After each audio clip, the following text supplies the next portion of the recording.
Okay. And we're live. I hope so. Let's do something here. So something different today. I need to share this page on Road to Comp.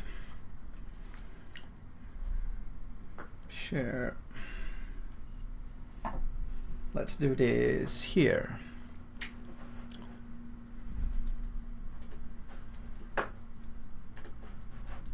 Okay. Bear with me, guys.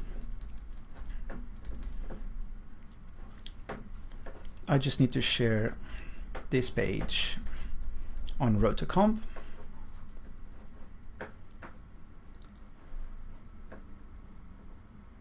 Post. Oh, I can't share it on Road to Comp. Privacy settings on this post means that you can't share it on Road to Comp's timeline. Did you set the privacy settings when you first did it? I did. Maybe you made it private the first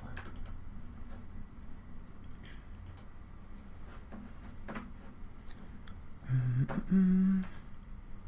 Oh, public. Let's try this. Okay. So now we're public. Let me try to share it. Share to page. Road to Comp. Posting. Yeah. So Good. I'll refresh this page. All right.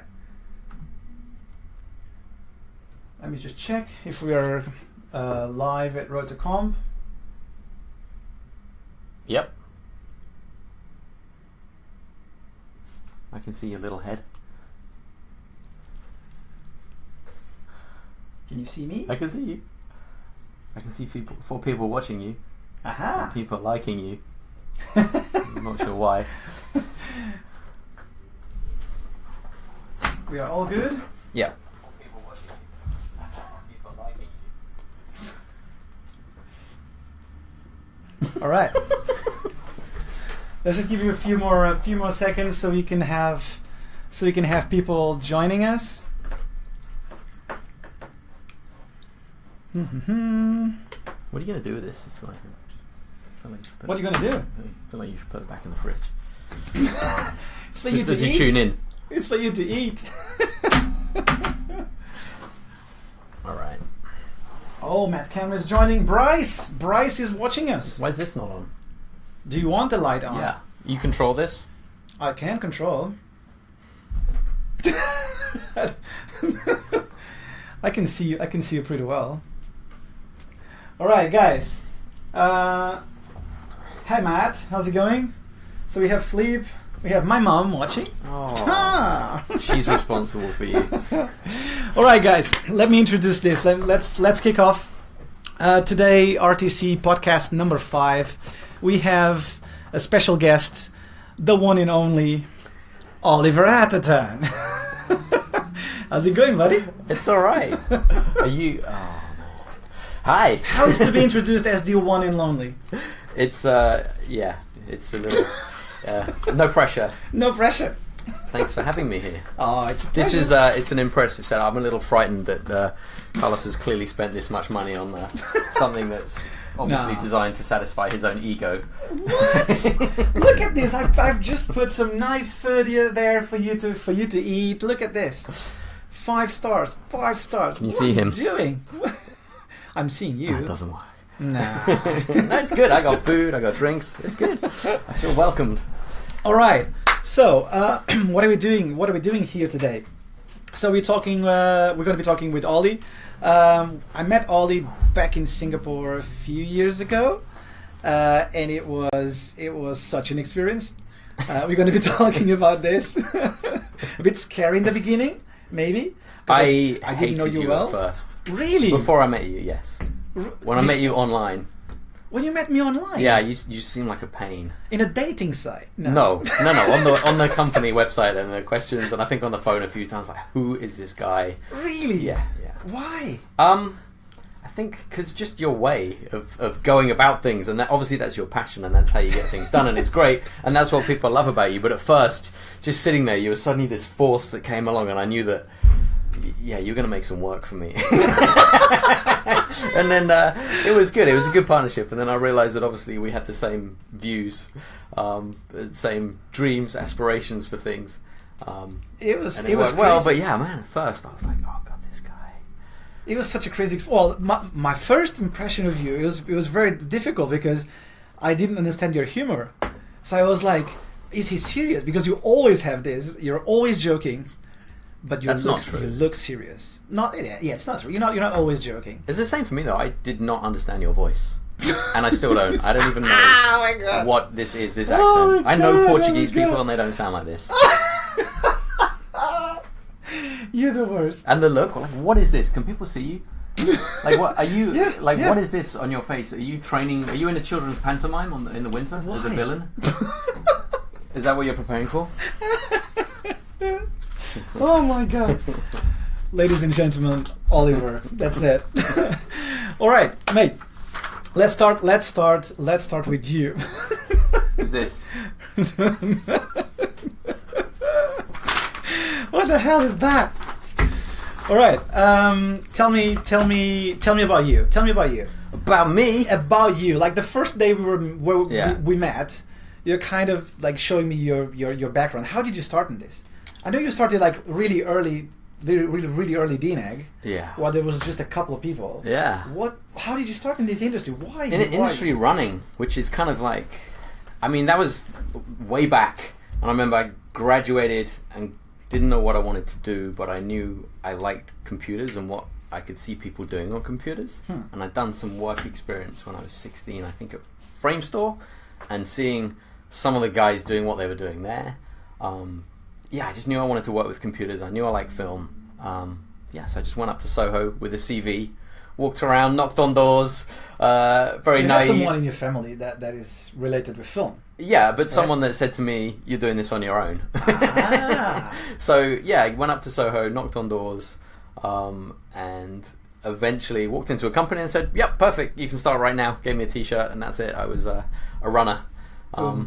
Stayed there for a while. One point, just delivering packages around. That was literally my job, just delivering packages around Soho.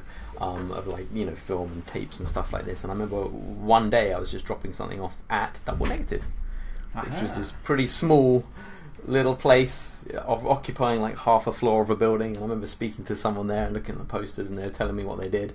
And then through a friend I met running, got a job working nights at Double Negative, unloading the camera that they used to film out. Nights? Yeah. How many people had DNAG by that moment? It's pretty small. I think it was 50, 60 people. 60 people. Yeah, they were just starting to grow. Shop. Again, they were just starting to grow. They were working on a Bond movie, which was always my dream, so I kind of felt like that was a calling. And it was just doing the film outs.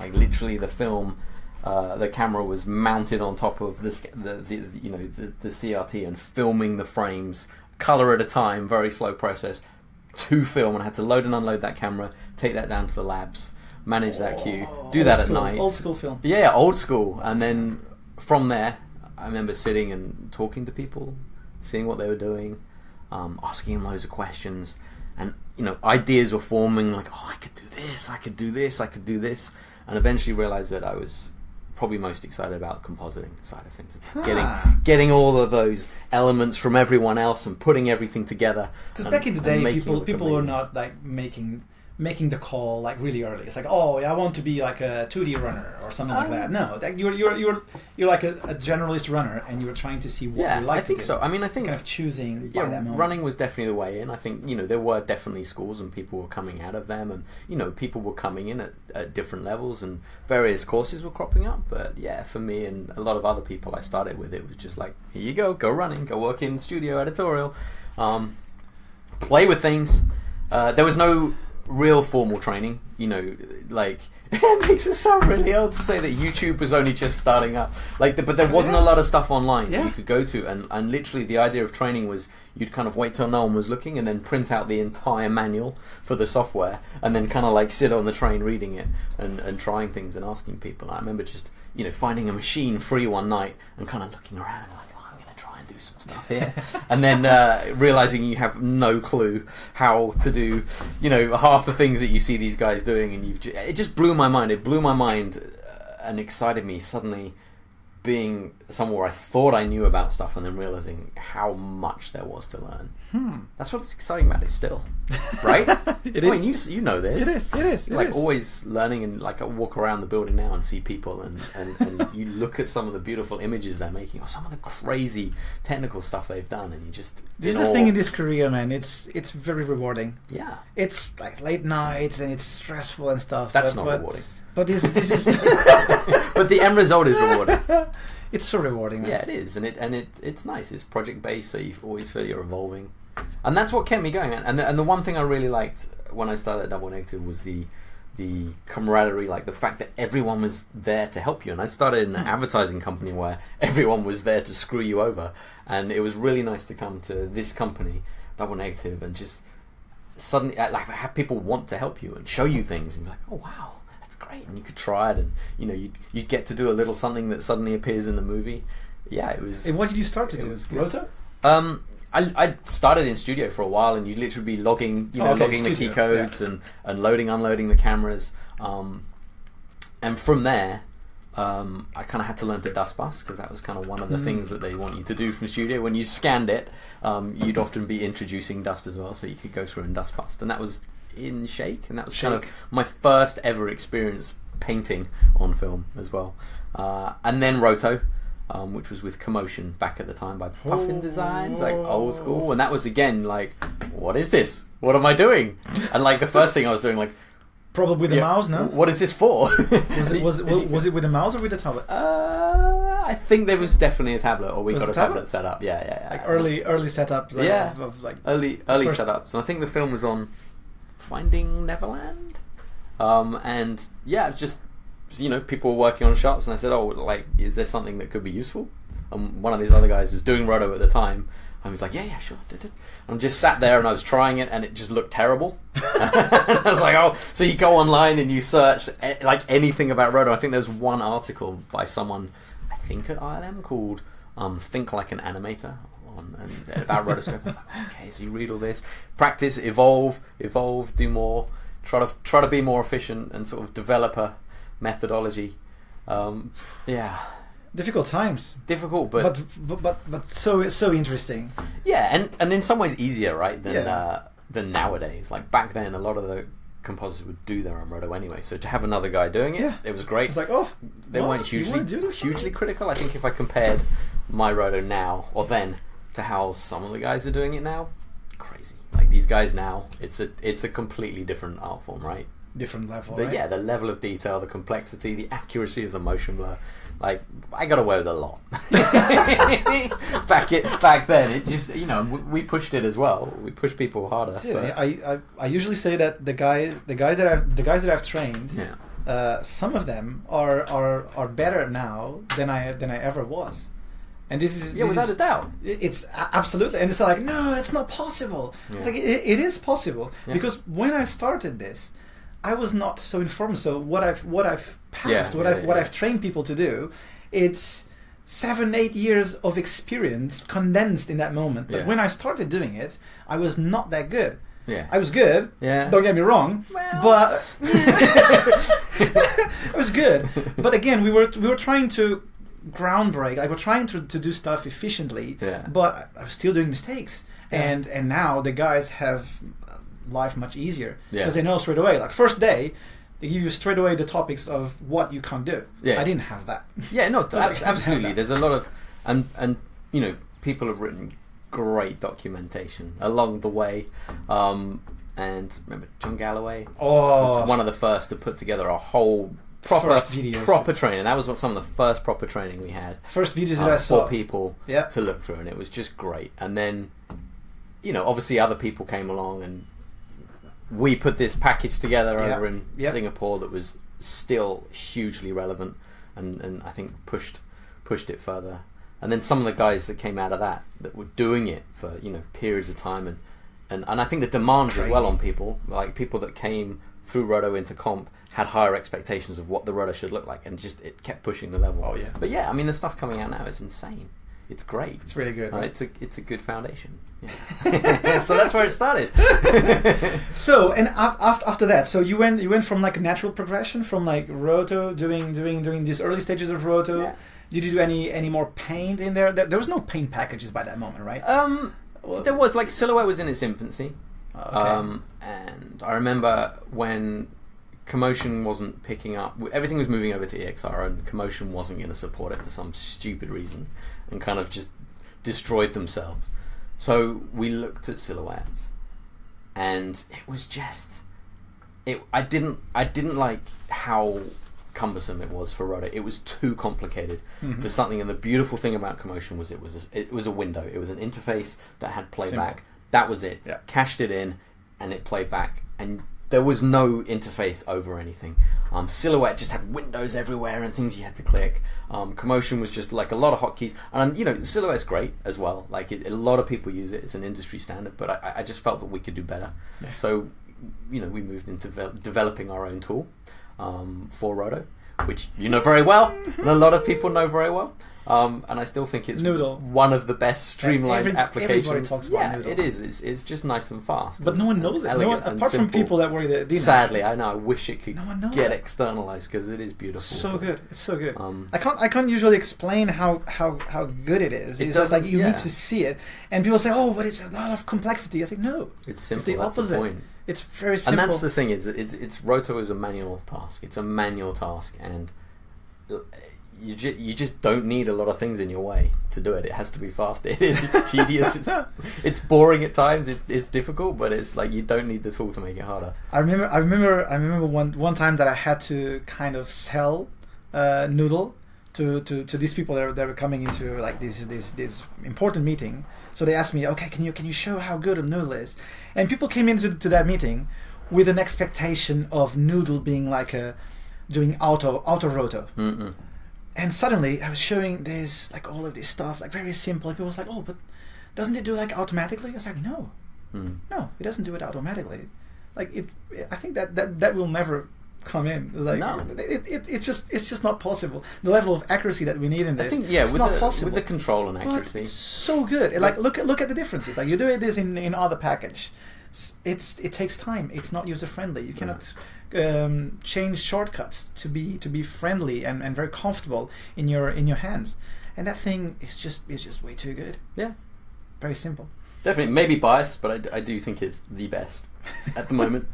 I know other companies that like Flowbox and stuff that you were speaking to. They've got something exciting that they're working on. Very exciting. And I'm definitely excited to see where that goes. I'm really excited to see them move into paint packages because I think that is. You introduced me to the Flowbox guys. Yeah. I think what they're doing is hugely exciting. Like, you need to have a look at this because it's like there's some potential in there. There is, and I think once that's great, and if they push into paint as well, I think that's an area of our industry. It's gonna be good, man.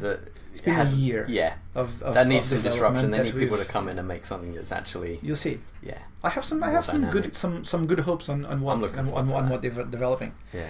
So after bit of Silhouette and paint, like you went into Shake. Right, but to get back into your question, like back then, like Silhouette for painting, it just for me, like it wasn't anything that was as significant. And I think it was I first got introduced properly to Silhouette paint in Singapore when working with someone that had come over from I can't remember. I think it was NPC in India or something like this before Vision. And I knew Silhouette of paint, and I always did a little bit of paint in Nuke and stuff like that. And when he came over, Vision, it was him. It was PJ Matthew. These guys when they came over, and you saw some of the stuff they were doing with paint. That was just another change in mindset. They were like, okay, this is something we need everyone to be able to do. This is ridiculously good. It's another step. It's another step. It was an art form. It was a niche, and I think still there's only a few people that can really do Silhouette paint well. I think people know how to use it, but to do it well, seamlessly, like that's something else. And I've trained a few of them. Yeah. I know a few of them that they're really nice. Yeah. But again, the work was definitely different when I was doing. There were less. There were wire removers and stuff like this, but it was different. It was a different level of expectation coming out of it. It was, stuff was filmed a bit differently, and I think now we know we can do more anyway, or people can, get more clean-up work done and do more complex things, the work's got more challenging as well. So it's all evolved, and the tools have sort of followed, and people's skills have been pushed and followed. So you've done back in the day. There was like some big wires and big rigs that you've done, or by that moment there wasn't that. There was, but I remember at the time as well. I remember getting lucky really with Furnace had a wire removal plugin for Shake, and I remember just taking that out for a spin, and it kind of it did a good job at the time for the shot I was on, and it got a long way. It got a long way there, and then it was being able to go in and paint it up to sort of tidy up the little bits where it artifacted. But back then that was an acceptable level. When you look at stuff, that type of work now, you just we're not going to get away with that. But that's what I mean. Like, you could get away with a bit more. I remember one time I spent ages cleaning up these wires over a shot that sort of panned over 180 on the back of these characters, and I don't know, I was fairly new to this kind of stuff, and I was just cleaning up these wires for days and days and trying to rebuild the background, which was all these sort of wooden struts and walkways and stuff like this, and it was crazy. And then Supervisor was coming around, hey, how's it going? There was very little pressure. How I'm getting there. I'll just keep going, it's fine. Just keep going, you have time. No idea when they needed it by. Anyway, when it came to the to look at the compositor and the actual shot, I was like, oh, right, now I get it. And the wires over the characters' bodies was a very small element of it. The stuff over the background and the walkways and the struts was studio. It was the top of the studio that they were going to remove anyway. Oh man, different times. How was production back in the day? Fine. Yeah? Yeah, I mean, it's good as well. Like, we didn't have... Now there's a lot more tracking tools, and we use Shotgun. There's other bits of software for it. There's dedicated people to do this. But back in the day, there was still the same structure, like coordinators and line not producers. So much. It started to evolve, and it depended on the scope. The scope of the work we were doing was smaller, but often it would just be the production person, the production manager that would be coming around talking to everyone. But it was a smaller structure, and you'd get the same probably in smaller companies, and you started to get coordinators and stuff going on. But we didn't have leads, we didn't have sequence, all that kind of stuff. It would just be the supervisor. It was the supervisor, and then compositors, and CG artists and stuff. We didn't have dailies didn't exist as a form where you could jump in a screening room and just pump everything to a playback machine. You had to, someone working in studio had to record, had to film out what you had worked on, get it printed, get it into the Steinbeck machine, and play it back. What? Yeah, you couldn't. No. Yeah, absolutely, 100%. They were printing in film. Yes. For dailies. Yeah, for the first few movies I worked on, absolutely, it was all films. Before a lot of digital, you could review on someone's screen, but to actually look at it properly, you had to get it projected properly, or look at it on this little massive, it would barely fit into this room device that you could rock and roll, and if you paused on a frame for too long, it could burn that frame out. It was great. This is what I mean. You could get away with a lot. no one could compare stuff easily against the scan. Yeah.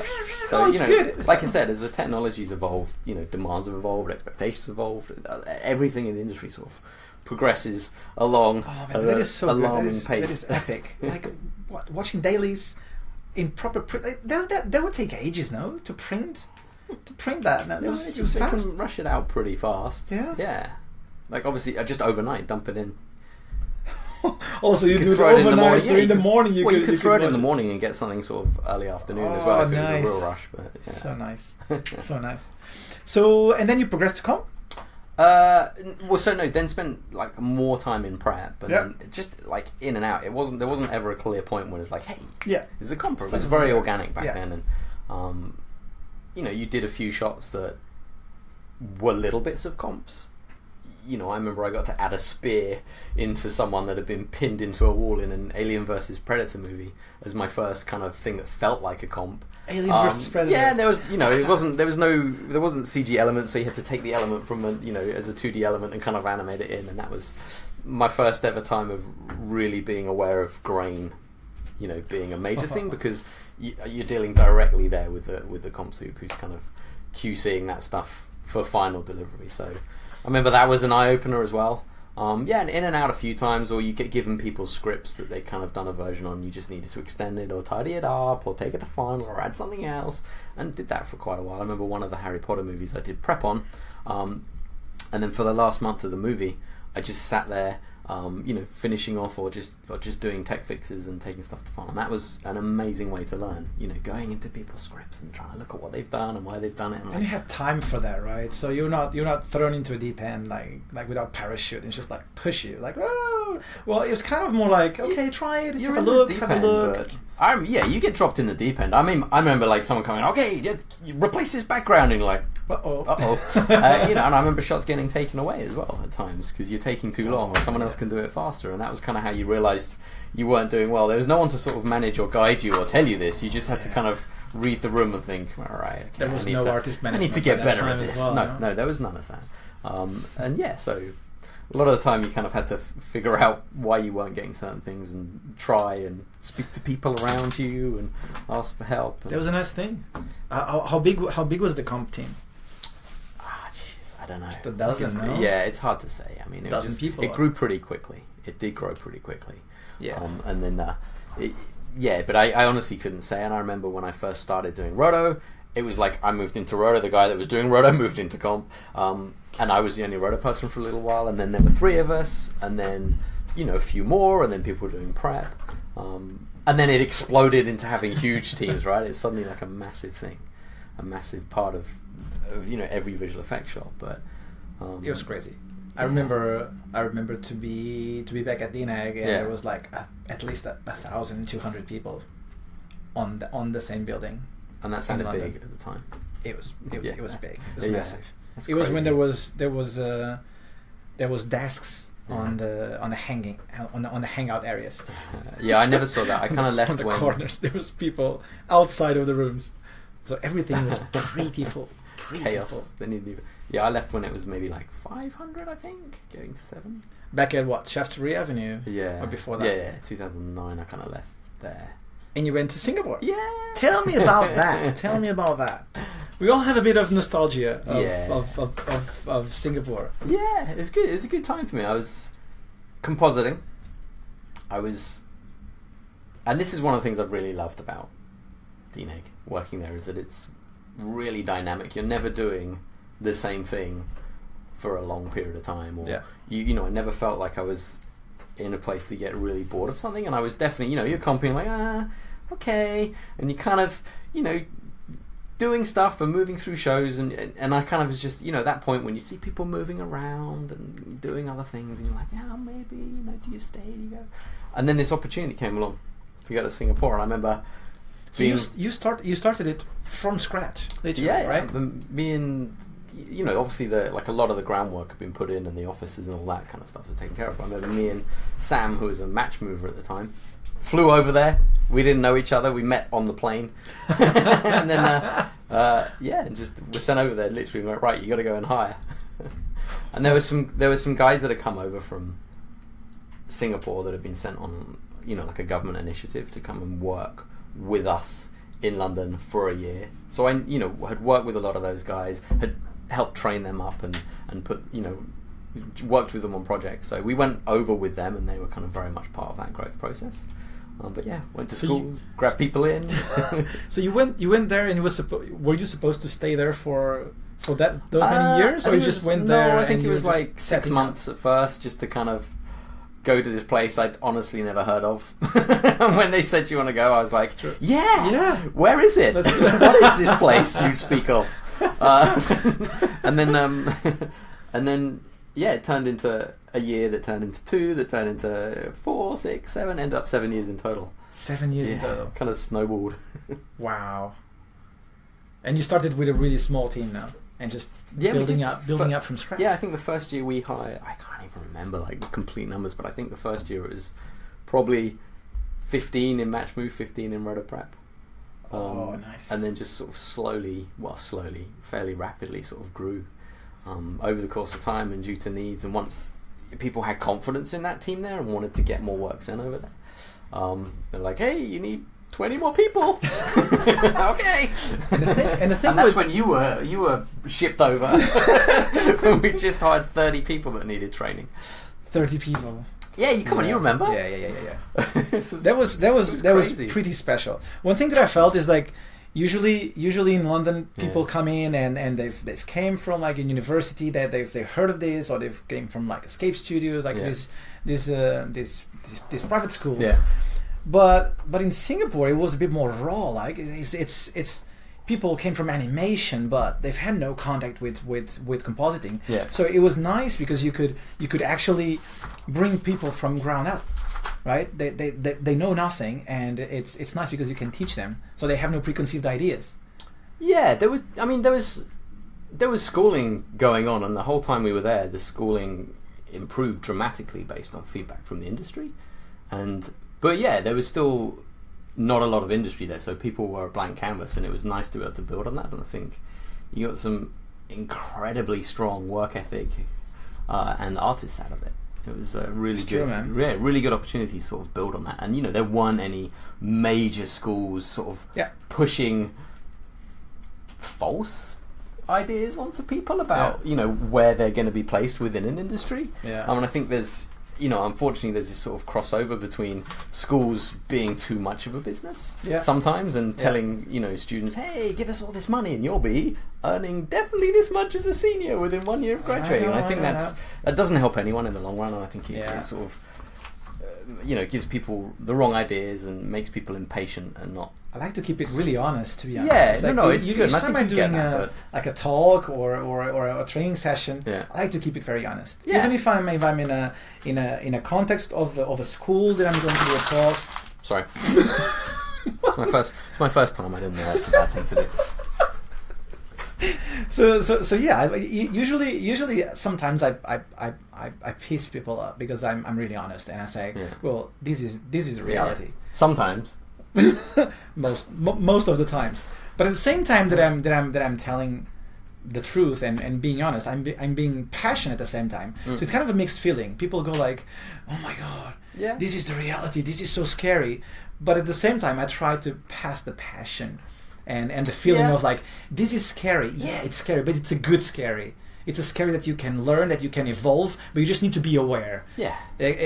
Ignorance is a blessing, right? Yeah. So if people don't know, they're like, oh yeah, this is a fairy tale. It's like, no, it's not a fairy tale. Yeah. It's a bit of a nightmare, but it's a beautiful nightmare that you can actually. What's a nightmare? learn. You mean the work? Starting in the demands? industry. Yeah. Starting in the industry, it's difficult, and the early It is, and stages. there's more pressure now than ever before, right? There's more competition, there's more pressure, there's more like demands in terms of schedule. It's more of a risk for projects to take on someone that has no experience, because you're going to eat up time, which is going to cost them money. So yeah, absolutely. I was talking with Will the other day, and he was telling me the first words I told him when I met what I call the dream team back in London. This group of runners that were just starting, and he told me the first words, and it was like stuck in his head for the rest of his life. I told him like, well, welcome to your DNAG and welcome to your training. Just keep in mind that there's like 100 guys outside waiting for you to screw up so they can get your job. So they were like, oh wow. It's true. Yeah. There's so many people waiting to get that opportunity, that if you take that opportunity so lightly, and it's like, I have time, I'm just going to do this during my own time, it's fine. It's not fine. It's like, take that opportunity and use it properly. Yeah. So that was a kind of the first words that got stuck in his head. It was like, oh shit, I was not aware of this. And I was like, well, I'm inside, I'm fine, I'm safe. I was like, well, yeah, kind of. Yeah, you gotta be passionate and almost obsessed about it. Yeah. Like, I remember being excited about it because I would want to go home and load something up and try and learn how to do something and figure stuff out, and but that's what makes it exciting. But I think you're right, people have to have that drive and passion, and sadly you do get people that think they can just throw money at something and like the Matrix, like, hey, I know Kung Fu now. Yeah, like, you I know gotta how to do this. Yeah, and it's not You like that. don't. It's experience You don't. based, and I think you can go on the best course in the world, but you still need experience in a production to be meaningful. And I think a really good way to describe it, and you see this a lot, is if you might along your career you'll be doing small, very easy shots, and then if you do enough of them, to a good level and on time, the people that you're doing the work for will give you more advanced shots. And then that will gradually progress. But I think too often you see people that do a big shot that's kind of like a big senior level shot and assume they're a senior. And I think that doing 1 or 2 shots doesn't make you that senior. You need to be able to do shots like that consistently every time. Yeah. Every time. Pretty much. Yeah, to call yourself a proper senior. I feel the concept of senior is so weird. Because usually it comes with age. So if you're doing this for a while, you're supposed to be considered senior. But for me, that is not really seniority. Seniority comes with you realizing that you can solve pretty much everything that is thrown at you in a fast way and to the highest standards. Yeah. It's you don't get that with time. You get that with experience and with evolution. You need to evolve. That your skills need to be better. Yeah. It's not by just flat out like you're flat throughout your career, and it's like, oh yeah, I'm junior. Oh yeah, I've been flat for 6 years now. I'm a senior. No, it's you like, need to progress. You're not. And the tough thing about it is keeping up with the changes in technology and the methods that are being used, and the qualities and the formats and all that kind of stuff. I struggle with that every single day because I see people that don't want to evolve. Yeah. And this is the I think they're owed something because they've done it for a certain amount. Yeah, they've done. Oh, I've done it for so long and it's working fine. Tough. That they feel like, oh yeah, this works fine. I say, well, no, you could do it faster. You can save money and especially save your head. Yeah. This is what I usually try to pass these kids that okay, so this is a new technique. Give it a try. It's not so obvious in first place, but once you try it, once you practice it, you'll see that you can do this way faster. Yeah. And you can save your head. You can just go home, enjoy, play a game, go just play football. Just do something. Yeah. Do something with your life rather than just visual effects. Yeah. Because this is such a demanding career that I think, and this was one of the reasons that I moved to Vancouver. I needed to do more stuff of my life. I think for us to be good at work, we need to have a balanced life and a stable life, emotionally stable. Yeah. So if you just keep working, at some point you're tired. So you just like, I just want to stop. So if you have a it's easy balanced to burn life, out. Yeah. Like, have you burned out? Oh, several times. Yeah. What happened? Especially back in London. Yeah. Too much work. I definitely did. Like, too much work, family. You lose drive, right, for a while. It takes a long time to recover. Oh, yeah. Like, that's what frightened me about it. It was, you push yourself hard on the end of projects. And what scared me was that it didn't just take a weekend or so to get back into it. It took months to have your energy back, to get your passion back. Oh, yeah. That was frightening.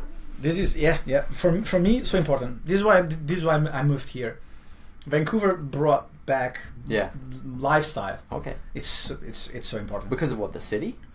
Because of the city, because of the time, because of the fact that you get a different policy in terms of overtime. Yeah. So you can actually balance your life, balance the amount of hours you spend at work, be more efficient at work.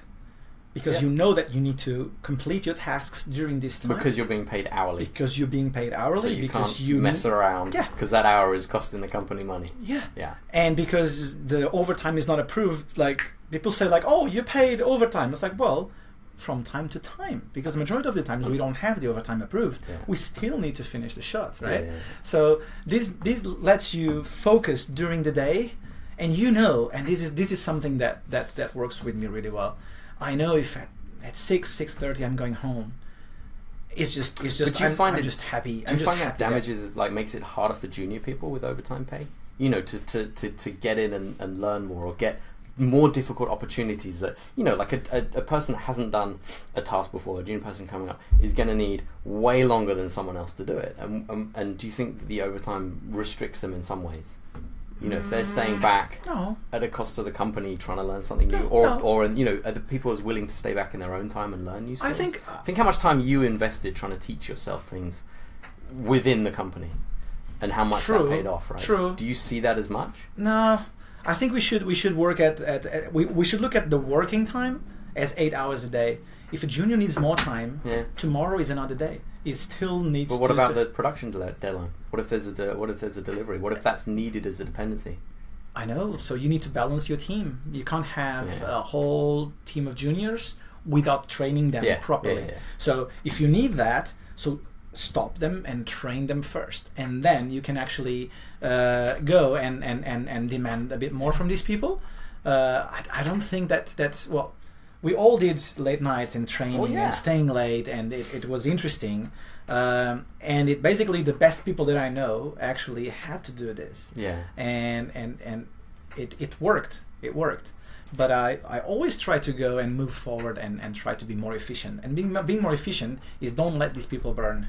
Yeah, of course. Is oh no, you don't want these yeah. people to burn out and you Yeah. have to go home. But I've seen people, I've seen people that will come in 2 hours early every single day to learn something new and to push themselves. Yeah. And I've seen people that just clock in, clock out, bang on the time. They won't put in an extra second, and that's fine too. They're doing what they want to do. But the people that are pushing themselves like that will always rise faster, and you see those people doing absolutely. harder and harder shots, Absolutely. getting more recognition from the people they're working for, especially at the junior end. You got to remember that every single thing you do is a dependency that's going to delay someone else finishing their work, going home on time if you don't do it properly. Absolutely. And that's why it's important to be good and efficient at what you do, and to put in that time to make sure you master it. And I think it's a balance. Like I think overtime pay is a good thing, but I do see it also making some people less willing It's to true. put in their own time. It's and stay a back and do dangerous. it. Well, Yeah. again, like we come from a background of no overtime pay, right? So Yeah, I mean, exactly. So So I I have a different feeling regarding this to probably people that were born in this environment. So I give a lot of value to that. I value that a lot, and I don't take a piss. Yeah. But I understand. Do you feel pressured to stay later because of overtime? If I'm paying you to stay late at 3 a.m, you can't say I'm going home. No, I don't feel any pressure. I just do as I did always. I only stay if the task demands that. Yeah. I don't stay when it's not needed. I look at the task and just assess what is really But I think you needed. got to know your own limits as well. Like I've seen some amazing people like put in crazy hours. Like Raymond in Singapore would like stay all night, and you come in and the shot was finished. Oh. But guess what? Then you can't use that person for 2 days because they're recovering. Yeah. So I think people That is kind the of problem. they Yeah. need to know their own limits, and it's a marathon, not a sprint. Yeah, exactly. You want to get to that finish line in one piece. You want to get people throughout the whole show, right? And just stay focused and don't burn. Yeah. And we know that the day of burning is coming. Like it always comes in, right? Yeah. The crunch day. Yeah, the end of the odd project day, you got to save that energy for, and of course, and everyone. But it's a good phase too. I enjoy that. I like if it's a short period. I think there's some of the best bonds are formed. Oh yeah, during absolutely. those times when you're there, Teamwork and late at night when anything seems funny. the late night Go mad. cornflakes. Yeah. I'm gonna open this. Yeah. Sure. I'll try. Okay, I won't. Oh, Is that okay or nice. not? Yeah, I think it's fine. Yeah. We have a nice seagulls. We can It's hear not the hot. He seagulls just now. farted. So. All right. Tell me more about Singapore. What have you done there, and how did you arrive in Vancouver?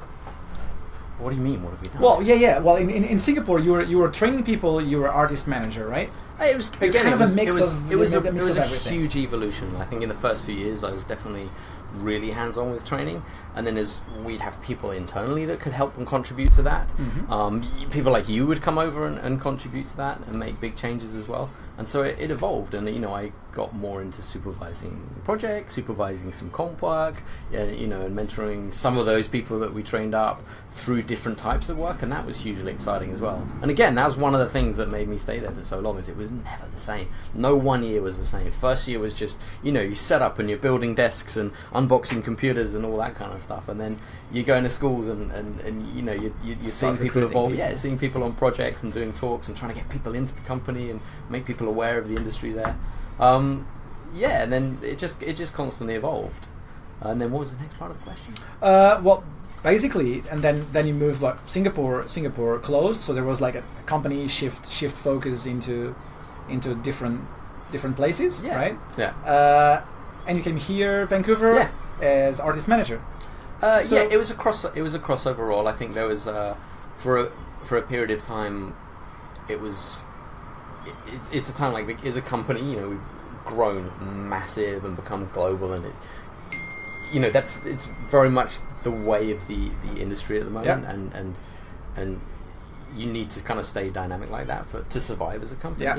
and so with this big, huge global company now with multiple sites, and I think part of that was sort of that evolution of that is going into that and being in a role where you're trying to sort of work globally within a discipline to help everyone work consistently. I think everyone working the same. You didn't want people in different facilities, naming stuff weirdly or doing stuff differently. So yeah, it was a kind of a year doing that with a bit of artist management there as well. I remember when I went there, man. It was such an incredible experience. To where? To Singapore. Yeah. Such an incredible experience. Yeah. It was crazy because I remember that we had this idea of like, oh yeah, Singapore, like they do the cheap work and stuff. And when I went there, I was like, no. What do you think? You're going to walk into a factory? It's not. Yeah. I didn't know. Again, I went to Singapore. Yeah. It's a bit like you. I don't even know where it is. It's like I'm going there. I'm curious. Yeah. And respectful about this, and so like, okay, let me try to abandon any preconceived ideas, and just start trying to understand what is going on. And I actually feel that there was a lot more going on. Oh yeah, in it was Singapore. Exciting because it was just everything was evolving and growing so rapidly. So organized. Yeah. I remember like you guys were having these morning meetings and stuff, and getting talking about people, shifting shots around and stuff like. Oh my god! Yeah, like this is way more organized than we actually have in different places. So, and then I saw the dynamic that you had with the team. Like you're talking with people, you're managing, but you're QCing the work as well. You're trying to help them go over the problems and try to help people. It was not just like the blind QC and saying no, fix this. It's like no, you have this here. Next time try to do it this way. So give options to people. But I think that's how it has to be, and I think that's what was great about it, is because we went over there with the mindset that every single person that we would be working with there would need to be learning. You're not getting people that know how to do something. That was difficult. Yeah. And yes, you can pull people in from overseas to help with that, but the primary goal was to work with the workforce that was from the region, from the country that we knew we'd have to educate along the way. And I think that's something that you definitely, I think, see lacking in Vancouver. The Vancouver market is very different because it's such a transient market, and people are just going to move over here and then over there, and they're very guarded with their information. Got it straight away when I moved here. I felt it was like, oh yeah, it's a different environment. Yeah, it's a different environment. I think it's still. It's in the beginning. Yeah. It's in the beginning. There are people that come from different places and bring all of these ideas, but there's not like everybody thinking with the same. It's a sad mindset because the one thing that I remember, the one feeling was that whole, like I said at the very beginning, was that feeling of collaboration that I felt when I stepped into this industry and this company was that's what made me want to be part of that, and it is there. It's there within the company. I see that every day, obviously, but it's just interesting seeing people that are used to the Vancouver market less willing to do that. And that's not saying everyone. Yeah. We work with people from Vancouver when we're in Singapore, or even over here that will contribute huge amounts as well. But it's definitely something you see more of in a sort of market that has more freelance workers. Yeah, sure. Pretty much. And I understand why as well. Why are you gonna share your trade with other people if that's kind of how you're taking home the money. So I get it too, but it's kind of a model that we want to try and change in people, and we invest a lot of time in putting training together. We have a training department globally that sort of contributes a lot of material. Do you guys still use the videos that we've done? The videos we did are still there. They're still there, and they're still good, and we had to put subtitles on because no one can understand it. But they're still there. We dubbed over your voice. I still get people just sending me a message saying, "Oh yeah, I've seen your videos. Like I've learned a lot of stuff with the videos that you've done. Yeah. Thank you very much." I was like, "Oh." I can't like the thing is, I think it was just because of the format of it, the way it was done, the passion it was done, and I think all the content in there was hugely valid, and it just didn't need to. Because we were discussing it. That's where I felt like the chemistry of what we were doing. It was very interesting because you had kind of the same mindset. You had some strong ideas. I had some strong ideas, and we disagreed debating. on some stuff. We disagreed on stuff, but we ended up. I'm rubbing your dog, by the way, just in case anyone can see my hands moving and wonders what's going on. He's got his head down here. You can't Look see at that. Jez. You can take the camera. Oh yeah, okay. You can take Yeah, the camera. I've broken up you, so I'm not going to try. Let's leave it. You could just take the camera. I destroyed Star Wars. He's got his little head on my knee. Hey, Jez. Just destroyed everything. Oh my god. Cut away. Done. Sorry. It's good. R2 is dead. So yeah, man, that training was really special, and we were debating this stuff. We were trying to figure out the best idea and agree on something. But basically, we had to agree, right? I was telling one thing, and you would tell another thing. That would be really bad. Yeah. So we kind of had to do Definitely a bit of debating, and we had to. And sometimes we even went with, okay, we cannot agree on this one, so let's keep both. But I also think it's a good opportunity for people to learn that I'm right, he's wrong. Right? So and then I think for them they're going to get people that are going to tell them wrong stuff. You've got to know who the right person is. It's usually the person with an accent you can understand. Okay. That's a clue. That's a hint. That's me, right? Yeah. Here Yeah. in No, Vancouver. you're right, you're right. Here in Vancouver, Yeah. you have issues. Yeah, I do. English people, I do. they don't get it. No. The water. You want a glass of water? I say what? Ah, Yeah. Who's the foreigner here? But I think that's important as well, because I remember getting taught stuff and people would just dictate to you, do this. Why? Just do it. Yeah. Because that's what I'm saying, and I think that's wrong. And I think that's a really important part of what we do is critical thinking, right? And I think you need to be able to ask questions, and you need to be able to ask good questions. Exactly. And I think that's something that's missing from a lot of education too. Not answering questions all the time, is knowing what questions to ask to solve the problem you're having. Analyze that problem, ask the right questions to get it done. Because again, okay, fine, there's like set ways to do things, but often you're going to be working on something that's new, or there's a new format, or there's a new, frame, or just something's completely different that makes it not work. And you need to be able to sort of look at the problem, try and figure out yourself as much as you can, analyze it, but then take those facts and ask the right questions to the right people. And I think having those debates is good. This is why I on my training project I do this live, because I want people to ask questions. I want people and for this to help, for this to happen. So I want people to basically question me, and say like, oh, but I'm used to do this in a different way. So why would you do it? So it's more organic than just having like a simple tutorial. Yeah. So like, oh, you do this way, done. Is your feed working? Is my feed working? The Facebook feed. Can you see it? On this screen, it's going green. It's going green. Yeah, there's like a compression thing going on. I have no idea. Okay. I can see your. Oh, that is weird. Here is fine. Okay, fine. I'll refresh the page maybe. Yeah. Encoding error. I can see. You've been censored. Oh yeah, it's here. Aha. What? Now I can see the page. Oh, because you're looking at the page. Yeah. Okay, fine. Have a look at the. Yeah, we're back. We're back. We're back. Okay. Have a look at. Oh, so we have 15 people watching. We have a lot of people here from Singapore as well. So we have Alicia, Jeff. We have Colin. Colin Eid. He's asshole. Can you hear me? Oh shit. Okay. Have a look. Let's do this. Let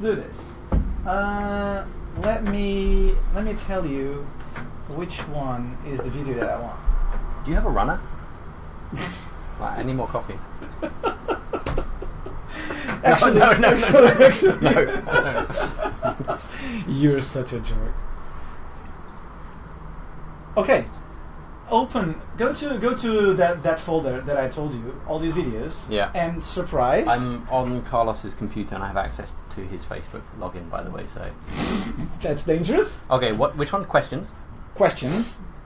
No, not the questions one. Surprise. Surprise. Do I want to open a folder called Surprise? You want to open the sure? folder called Surprise. Last time I did that. 5, 6, 7, and 8. open the first one, and let me do just a quick change here, and open the first one. Like number 5, right? Yeah. It's you naked? Yeah. Oh, it's Colin. Shall I play it? Yeah. He looks angry. I don't know. Like, I think. Hey, Ellie. I know how much you like to hear my voice, as you kept on going on and on about it. Next to this, please don't listen to this message too much in bed. Enjoy anyway. See ya. Like that. You know why he's saying that? Because he kept saying that you like to hear his someone voice. was saying, I can't remember who, but there was a girl that was saying they really liked his voice because he was leaving like video feedback remotely. So that was the first surprise. Yeah. Who films in portrait mode though? I mean, come on, Colin. Seriously? Oh, we just did that. We just did that an hour ago. We were doing this. 6? Do you want to see more? Yes. Yeah. Okay. Oh. Wait. Let me show. Oh, okay. That's a flattering pose. I think we should leave that there for a while. Yeah. So this is Yvonne. Hello. I don't know if Yvonne is watching. Yvonne is watching. Blink. Yeah. I'm gonna embarrass her Colin now. is saying you gay. Hello. Okay. All right. I'm embarrassing Play Yvonne it. by making Play it. Hi, Hello. Ollie. I miss you. Oh, I'd wait, like to take this opportunity to thank you for being the person that you are. I think back in DNET when I just started, and it was 5 years ago, and I think I really came a long way right now. It's 5 years. I'm hopping, and I really like it. Oh yeah, she I is. think you has been a really great influence, a great leader, a mentor. You gave me lots of chance and opportunity to prove myself in the industry, and you always take care of the team and look after us, and you've been a great friend as well. And yeah. Aww. I miss you. Oh, I miss you, I hope Yvonne. to work with you again today. Oh, that's so nice. What is this like? Ego massage. Thanks, Yvonne. She might be watching. She was watching a few moments ago. Do you want to see more? What is this folder on your desktop? What is what? This on your desktop. What? This is animal porn? Is that Portuguese? I'm just still listening to this guy. Is that Portuguese? Is that like a thing? No, it's not. One more? Yeah. What? Do you want to see one more? What? There's 2. I can see 2 in the folder. Like, why? There's more. Why are you holding back? Why do we drop into these later or something? We can drop to them later. We can drop to them later. I'm kind of scared. I don't know who this one is. No, leave it. All right, talk me about the present. Talk me what you're doing now. Right now? Right now. Well, right now. Right now, I'm spending my Saturday. It's beautiful outside. Like talking to with some this idiot chump in a room. It's really hot. It's like a little sauna. Yeah. So we can get a little cozy. Yeah, it is. Should we strip off? Tell me what you're doing. So you came here to Vancouver and you're doing artist management? Now, yeah, just looked into like doing artist management and looking mainly after the comp team and stuff. And while sort of the company's going through some big structural changes, and so we can sort of move more efficiently as a large global organization, and that's quite exciting being part of that. And it's another opportunity to learn more about that side of things. So literally just stepping into that after looking after a project for a while. Yeah, so it's kind of doing a bit of visual effects early supervision. days, yeah, I was. But yeah, this is fun, and it's kind of getting to know the crew, and you know, the role of that is sort of basically helping mentor them through their progression and helping cast them properly onto shows, where they're going to succeed, but where they're going to be a support to the show as well. You know, making sure that training is being done effectively and sort of going out to the right people, you know, listening to their problems. How can you manage the two things at the same time? How can you What taking two care, things? well, artist management and doing a bit of supervision as well? Well, I backed off the artist management when I was doing the supervision. Okay, yeah, you okay, can't. okay, Like okay. they're Too both demanding, right? full-time jobs, and you know, at first when the project's small, you can juggle it a little bit, but then you back off and you have to focus on the project because the project's got just random times and deliverables, and the clients want a phone call, you know, now, and or you've got to suddenly get something out the next day. You've got to jump on a call and speak to, you know, one of your offices somewhere else, and so yeah, you can't focus on those two things at once, and it was unfair on crew to suddenly not be there for them. So yeah. How long did you stay doing that project? The project was started in December, right before Christmas, and then ended, I think, probably a month ago. Oh, nice. Yeah. What project is it? Can you Yes, I can. disclose it? It's on the website, so Can we you can talk about it. disclose It's it? called Hostiles by director Scott Cooper, and it's Can you beautiful. Can you show? Isn't any trailers? No. No. I don't think so. No. It's kind of you can look it up, but I don't want to talk too much about it. Fair enough. Until it's all out and released and stuff. But it's a really. Well, it's IMDb. It's public, so we can. I'm biased, we can but it's it's a beautifully shot, written, directed. It's a stunning Western. It's powerful. It's a Western. Yeah, it's amazing. It is, and I'm not just saying that because I worked on it. We got as we started work on it, we got to watch a very early kind of this thing, and you're gonna love it. It's exciting, and it was an absolute honor to work on something like that. My preference for movies, my passion is always these small, you know, pictures, smaller projects that don't have always huge better, effects, right? that have more seamless effects, and I think it's just something that really excites me getting that, and I like it as well because I cut my teeth on a lot of those shows. I like it because, you know, we can pull in people to help on that project. You know, we had some interns that had come in from Lost Boys that just got to do some shots on there, and that was exciting for them, and it's exciting for me to see them grow. We had some junior people within the company help out as well at different times. It's those sort of projects are nice for that. Oh. Yay! I always have the best memories from the smaller best shows. memories? Oh, Memories? memories. Yeah. I thought you said memories.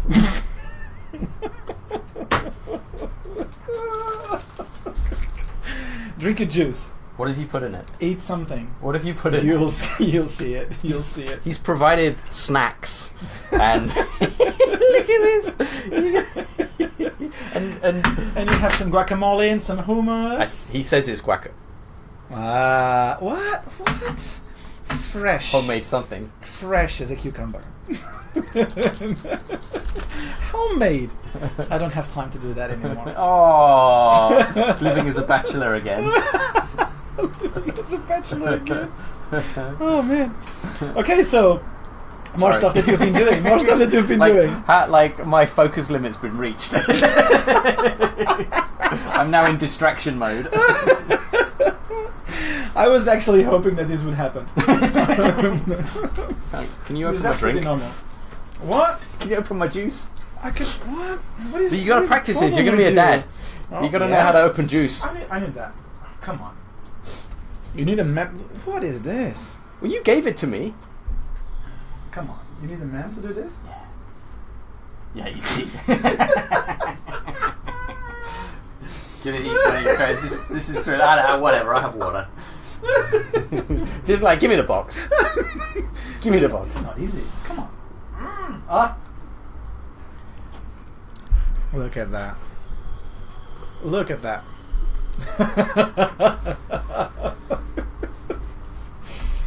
All right. All right. Where are we going next? Talking about the future. What do you have planned? I'm gonna go and have lunch. Gonna go to movies, maybe? Today? You mean?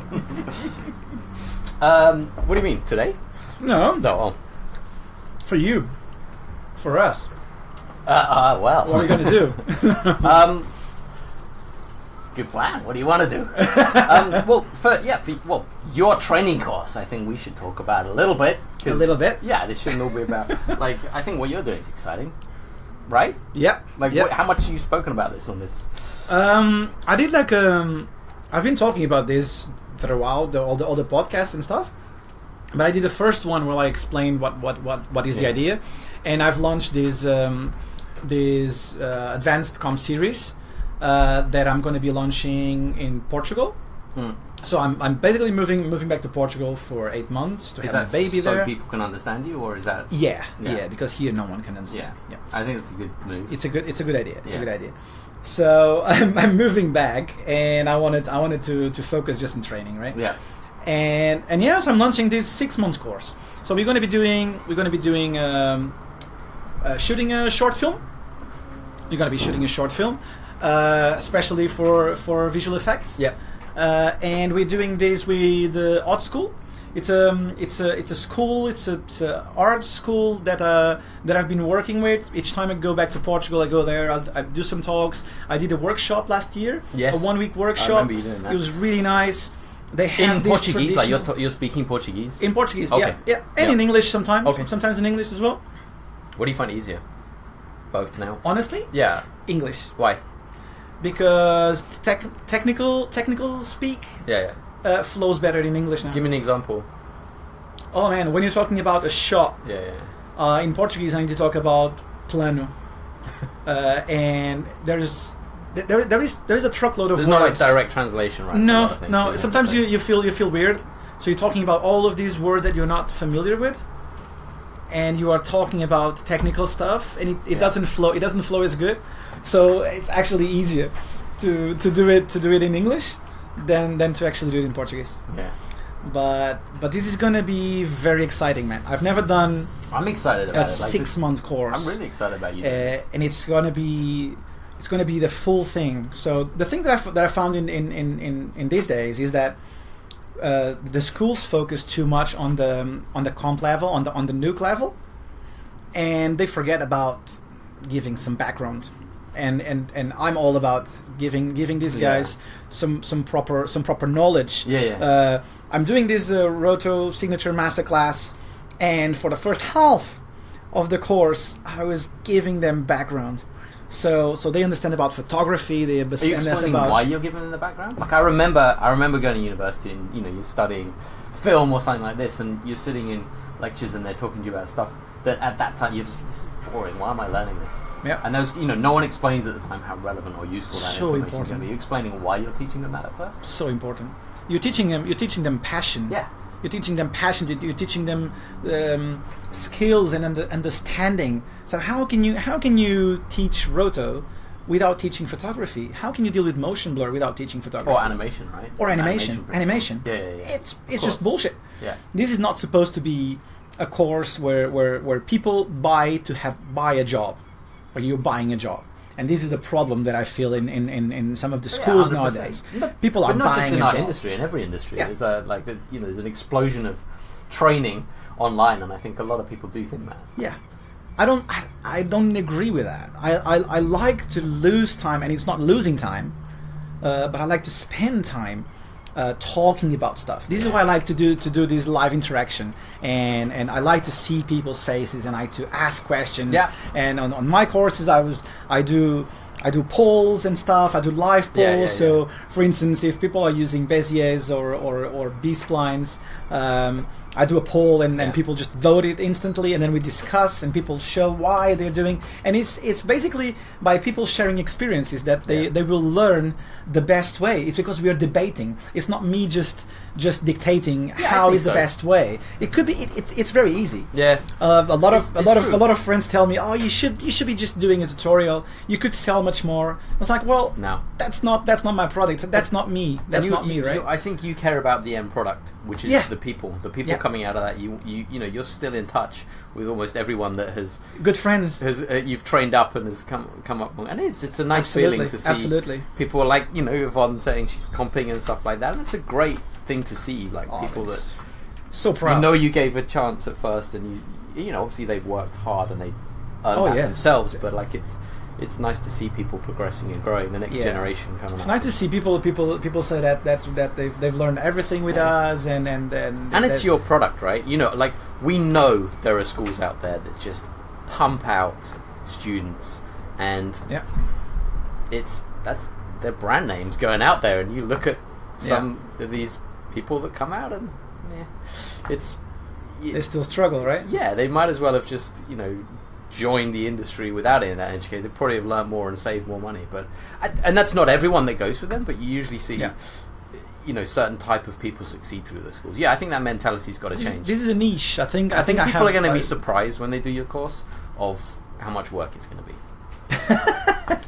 No, but you're not like, I remember when you were training in Singapore, it wasn't an easy ride for people. You would ride people hard and kind of check in with the work and give them hard criticism that people don't often want to hear. Especially when you're working in when you have people face to face and you can actually see the shots and look at stuff and can give like instant feedback on stuff. It's very important. I did that. We did that in Singapore. I did this. I think it's broken. What? Oh no, it's back. Nah, it's back. We did this in Singapore. Do you remember that there was some hostile moments? Yeah. Like in Singapore. Well, that's gonna, it's normal, right? This happens. This happens. But it was very rewarding. It was you could see people realizing that they could do like what? Keep talking, but like my headphones stopped working. Let me do it. But yeah, I mean there was, but you're always going to have that when you're kind of disrupting the way something's done, or I forgot to change this. Going in, and that's the thing I said to you at first as well. Like, you're kind of very passionate, and you come in quite strong at first. And I think if someone's not ready for that, change your mindset, or if someone's got into the habit where it's working. Yeah, no, I'm looking for left and right. If someone's got into sort of a relaxed attitude, or the way they're working, or they think the way they're doing something's right, or if people have been doing something for a certain amount of time, and you're now coming along and telling someone to do something differently, is going to make it harder for them at first. You're going to get that again in any industry with any people. So, but again, I like to be honest. Yeah. And I'm always open to a nice discussion. It's not that I'm telling you don't do this because you're wrong. Yeah. It's like, have you tried to do it this way? And people go like, oh yeah, I've tried. It doesn't work. It's like, how can you tell it doesn't work? Like, you clearly didn't try, or you just tried once and that's it. Do you drink out of these? Seriously? Or is it just for serving nuts to people? That is for the milk. That is usually, come on. Look at that. Okay. You're British. Yeah. So you have tea. I just thought you had little cups to make me feel big. You put your milk on your tea. That is exactly to put the milk on your tea. So we don't do that. Now. We don't. Because I'm British. It's not racist. It's not. I'm just embracing. So how far along is your course? How far along? Yeah, the roto course. How far along is it? How far in are you? How deep? Oh, the roto course. Yeah. Oh, we are on the. Tomorrow is going to be the 6th class. Where's some work? I want to see some work. You want to see some work? I'll show you later. Okay. Yeah. I need to dig in. To dig in. We have this nice platform like a cloud server where we can just drag and drop stuff, and everything is synchronized. Nice. So this is quite nice. He's been working hard on this. He's showing me some stuff earlier, and he's got some pretty impressive tech set up to make this course. And I have to say, the one thing that is nice about that you're doing is and it comes from your passion and your genuine care of people, but he's going in, he's doing the sessions live, he's interacting with people, they're doing an exercise, he's then linking up with them after the course, one-on-one, to go through work and give feedback. Like we did this a few times now. Yeah. So I'm watching these videos that people send me, because again, people could just send a nuke script, right, or a rendered stuff. But again, if you look at how stuff. Just the final result. Yeah. You don't know how was the process throughout. And what I like to do is to act in the beginning. So see what people are doing, the way they think.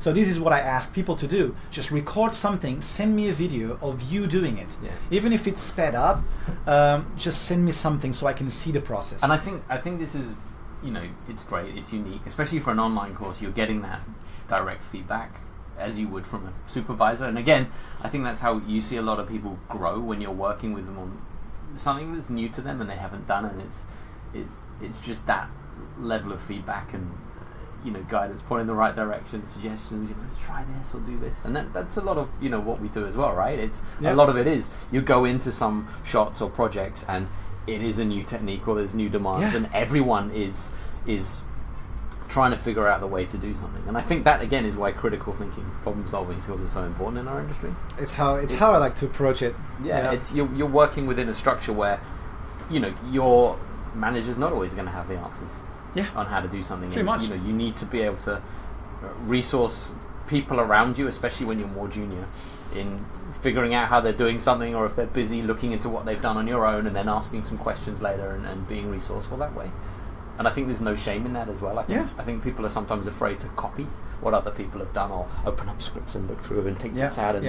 But I think the important thing there is to, you see people copy paste, get something out. Maybe they get some nice. Maybe they get some nice results. But they don't learn. They don't ask questions. Yeah, that's the problem. You need to ask questions. Like if you're seeing something, I always think that you shouldn't use anything in your scripts unless you know what it's doing. And fine, if you're on a deadline and there's no time to ask, fine, like get it out there. But make a note at some point. Go back and ask.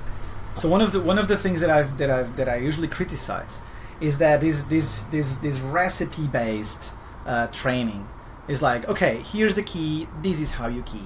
Boom, done. Yeah. I don't like that.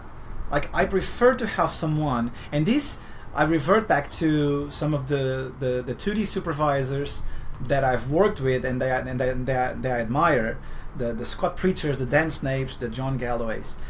All of these people, they use basic techniques. But all the basics are so well structured in their heads that everything complex can be done with a simple way.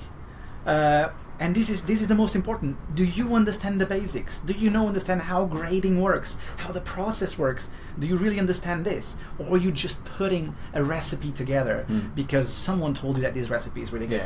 So I don't like that, and I try to follow these people that use basic stuff to do a lot of complex stuff. I like complex shots and do complex stuff, but that always reverts to I think basics. the foundations are important, but I like that idea you say of following people, having people that you follow that are working in a way that you know is going to be effective and kind of. And I think that's important. Work simple. Yeah. Sometimes you look at these scripts, like freaking huge scripts. Yeah. The complexity of that to do a simple thing. How many times do you see this? Yeah. Crazy. You open a script, it's like, why? Yeah. Why would you go that far? You could do the same thing, but if you understand what you're doing, you could just cut a lot of time, cut a lot of. I don't know. It's so heavy, that script. Yeah. But deadlines and stuff like this, people just go a bit lazy as well. Yeah. And sometimes you have to. Sometimes I'm trying to fight. Sometimes you have to. Sometimes corners have to be cut, right? I mean, but I'm trying to fight this. I want to create good talent. I want to pick good talent, but I want to give them some nice basics. And again, respect the industry. They need to respect the position, respect the other departments as well. It's too easy to criticize the other departments, but have you tried to do it? Have you been in that situation? Even sometimes with production. Yeah. It's easy to criticize because they don't know what they're doing. It's like, well, did you actually try to do production for a week during a crunch time? Yeah. It's difficult. Yeah, so it's nice to get. One of the things that I do on this course is soft skills. Constantly talking about how shots are reviewed, how do you deal with production. Always, all my exercise, everything, all the classes. keep talking. All the classes always revert back to how does it work in a real environment. Yeah. That's the whole thing. The whole thing of doing this course, you're not doing, and my students can probably assure this. They're not doing a roto course. They are not doing just a roto course. They're doing a visual effects course, where everything starts somewhere, right? Yeah. And we started with pipeline. We spent a lot of hours talking about pipeline, background, photography, how do cameras work, and then suddenly we go into roto. Yeah. And we start using all of this information, and everything gets together. So we got now to do, like last session, to do a bit of camera tracking. So now we're using this camera to actually bring information to track, to use and to fast track all of these roto shots of solid objects that are around your scene. So position some cards, get some reconcile 3Ds, get some points of 3D. Do you think that learning style works for everyone? How what? Do you think that learning style works for everyone? How learning style? No, do you think that learning style works for everyone? Yeah. Like, you know, you get like, because a lot of the things, it's exciting, the stuff you learn. People want to do it, and I think sometimes you get people that just will want to jump in and just do the fun, exciting stuff, and they'll maybe not pay attention to the fundamentals. I hope not. I hope people enjoy this. Usually, I do 3-hour sessions. Yeah. And people are still connected. Yeah. Because I keep asking questions. Yeah, of course. I don't just stay there and just talk. Yeah, talk, and I think talk, that's talk, important talk. too. No. I need to keep asking questions. Yeah. So the deal with the 6 months course is going to be the same thing, but it's going to be live. It's not going to be online. Well, we are actually launching an online one Physical as well. classroom. So it's going to be in class and it's going to be an online. And this is the one I want to be part of. I want to help out with this. I want to. You will be involved. Yeah. You will be involved. There's some interesting stuff that we want to unveil, right? Definitely. Tell me about it. Tell me about it. I just think I know your caliber of training. I've been part of it. I've worked with people that have come from it, and the standard of those people in the industry is high, you know, and their foundations are huge, and the progression of those people, again, is something that's exciting. They progress solidly, you know. They don't.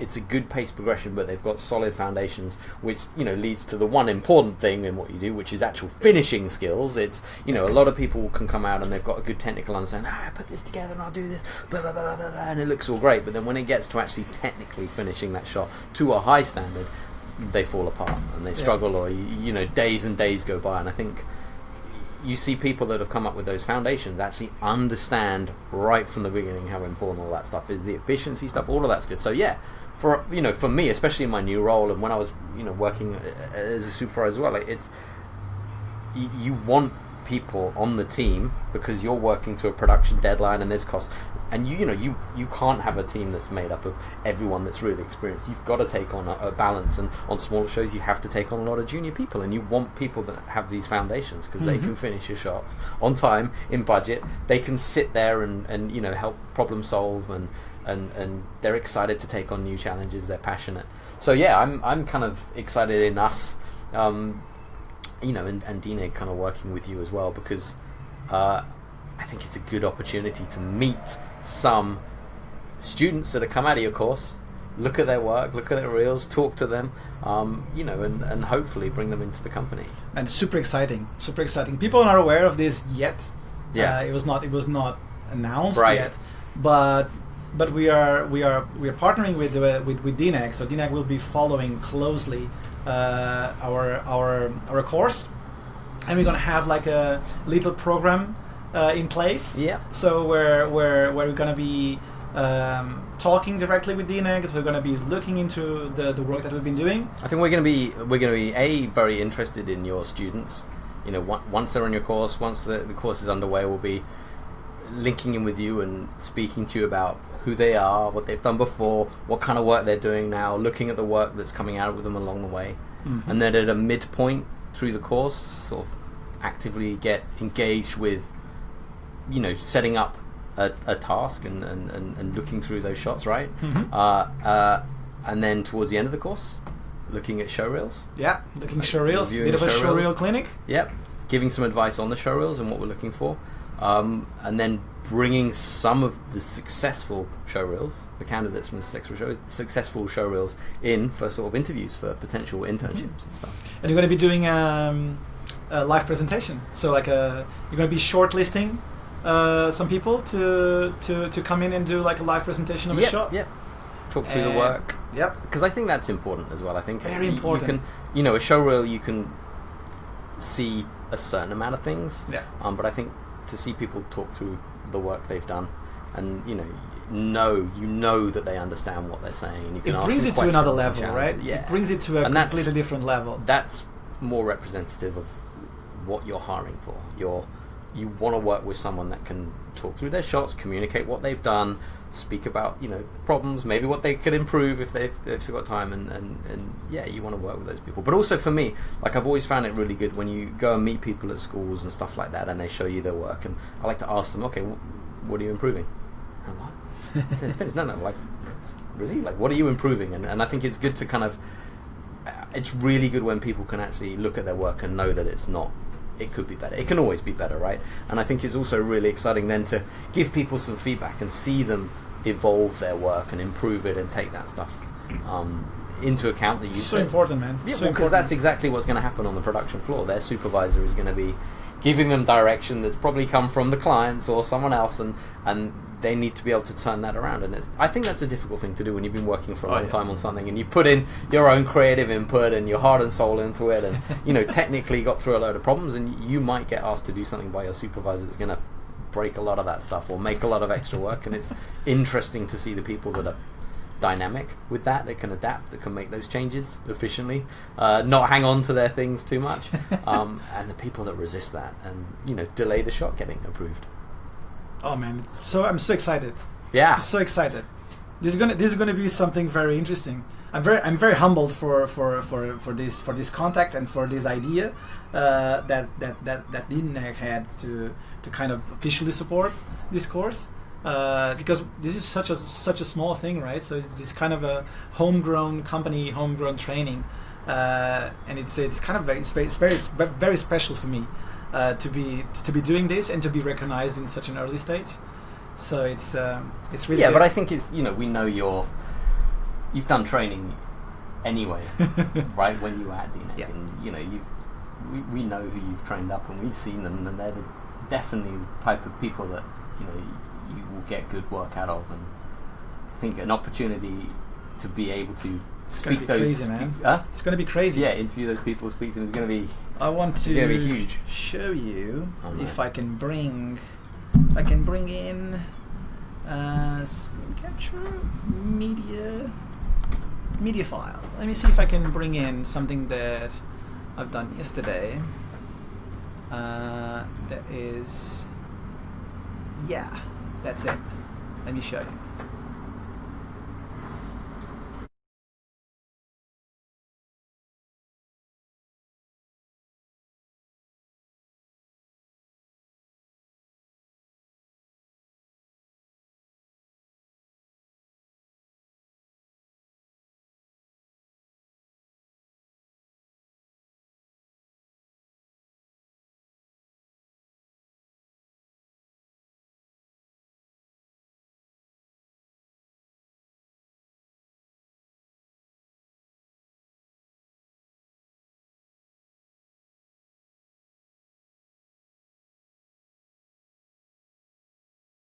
Part of learning visual effect is communication.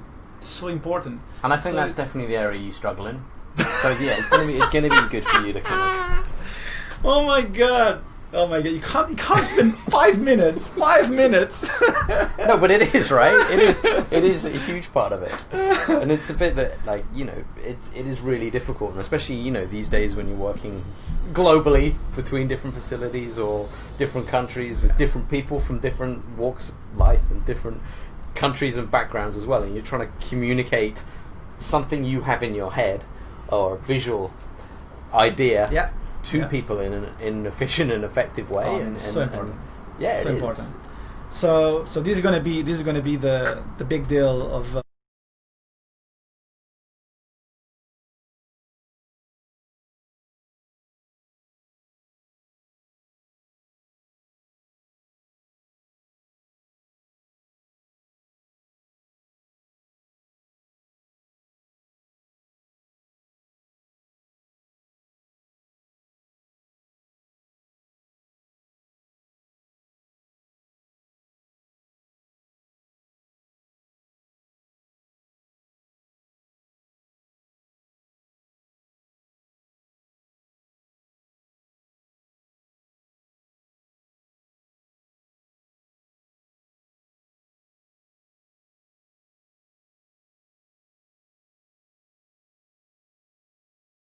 I'm excited about it, kind of, just because, you know, I love your training anyway. I think it's great, and I'm excited to see what comes out of it. Who comes out of it?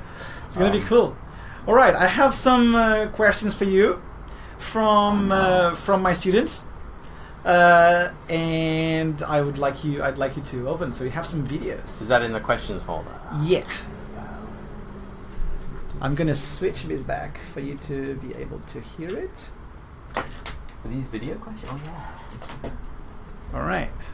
So yeah, you can open that first one. So this is the vid. Yeah. Okay. Hello. Hi Oliver, I'm Davide and I'm a student of the Carlos Online course.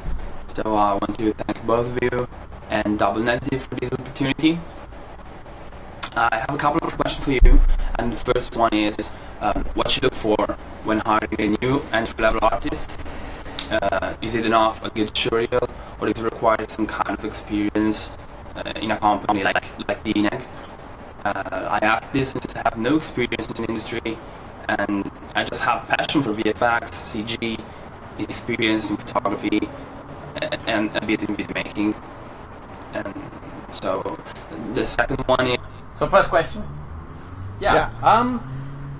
Yeah, I think, like obviously experience helps, and it depends what level someone is coming in at. But I think the showreel's the good starting point. Like, you got to think about what the company is hiring for, whatever company it is, and what work they're doing at that moment in time, and what sort of team size you're going to join, and do as much research on that as you can. But yeah, the showreel is obviously going to get you noticed. That's the first thing that the recruiting team's going to look at. And showreel gets the interview gets the job. It's what I usually say, right?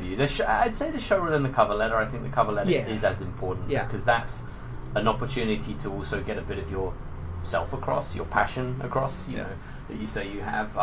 It's worth mentioning the photography stuff. I think photography is hugely relevant to what we're doing. We are trying to create photographic images, and I think an understanding of photography is really important. And I think just everything that relates to that craft as well is important.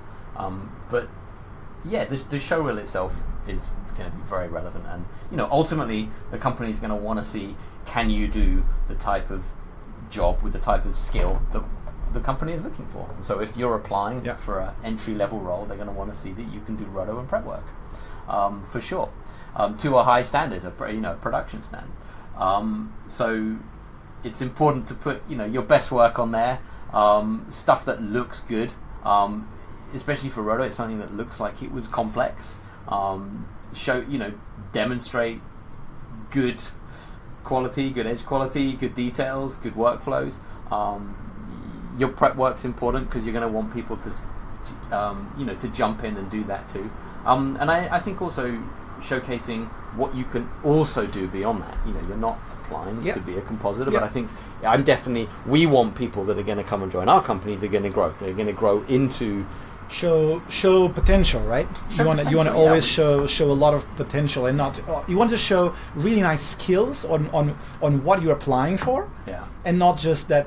This is a problem that I usually see, and I saw a lot of show reels, and I did a lot of interviews as well back at DNAG, and I was helping to kind of triage these people, and the problem is people always try to go for the comp shots. Oh, I have a lot of heavy comp shots. I was like, well, you're applying for a roto and paint job.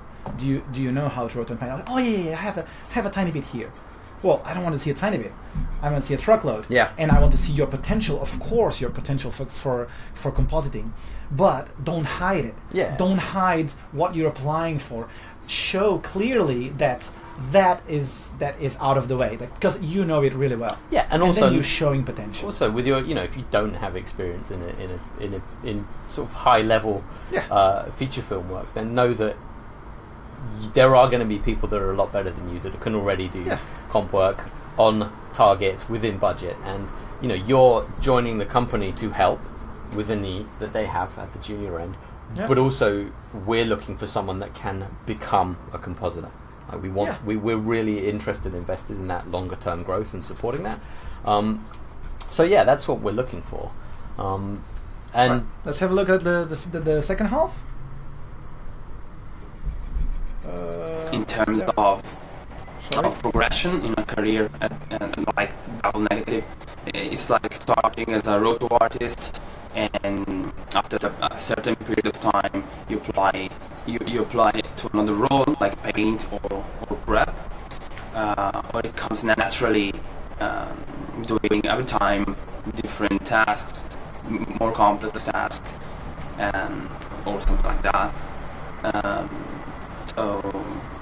In case of an internship, would you take in consideration hiring the artists that have finished the internship? Of course, if they did good in the internship. So that's it. So thank you again, and goodbye. Okay, so the progression side of things is, obviously, like I said before, you're coming in. I often say this to people in interviews, like you're coming in to be a future compositor. While you're learning to do that, you're going to be doing these other tasks that support the comp shots, and there's a lot of that work to be done on the plates before the compositors kind of get into it. So for us, we've kind of changed the structure a little bit, and we have what we would bring people in as after an internship. If someone's coming on an internship or a graduate program, they could move into a comp trainee role. That's what we call it. And that role is going to consist of prep work, but also, a little bit of roto. And it's important to have those skills. We want to know that people can do roto, because if you're, on a shot early and there's, let's say the rotor hasn't been done for you already, or you've got a key that you need to do and it's not a very good green screen, and the people that can jump on and quickly rotor bits of that shot, or even the whole shot, are going to get stuff done faster. I remember in Singapore, one of the guys that was best at keying and just knocked stuff out really quickly, and we got him in to do a session for people on keying, because he was just getting these really nice, beautiful, clean keys out of these really horrible plates on this project that I was supervising. And so we got him in to do this session. He was like, you sure him when you do this? Like, yeah. So we got everyone, and he goes, okay, so this is what I do whenever I have a shot to key is, day one, I roto. and he would just he would roto do like a nice tight core roto for almost the entire shot, because he knew that once he'd done that, he had a solid core mat and he could just key the edges softly, and he used to get stuff out faster than some really experienced people, and it always looked great. And he never had any crazy stuff going on in the insides of his mat. So, dude, but that is so important. Being aware of what should you do straight away without losing time. It's so important.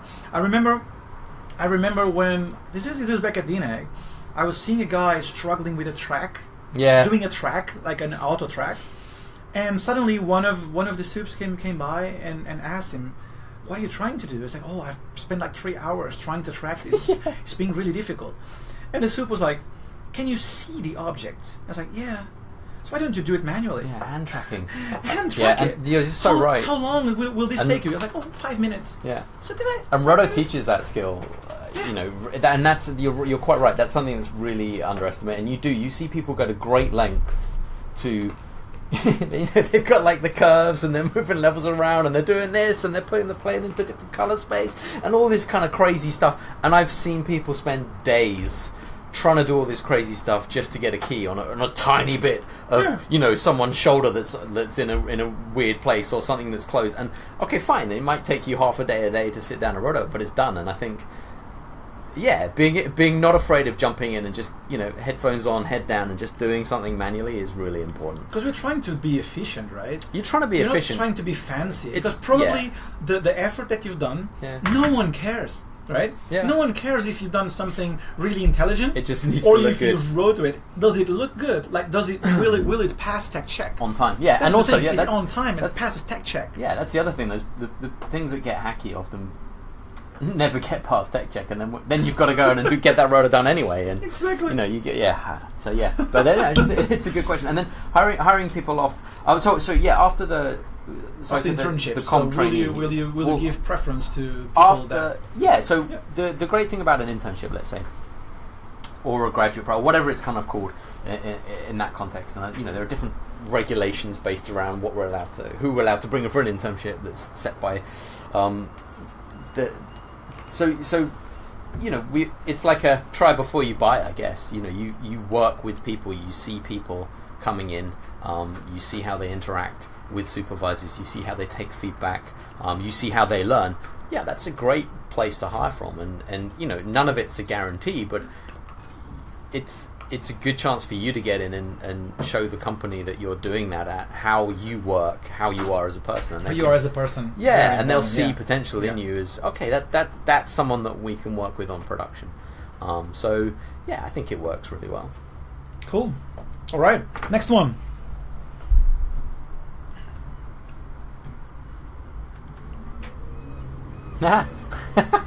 It's a good picture. He looks happy.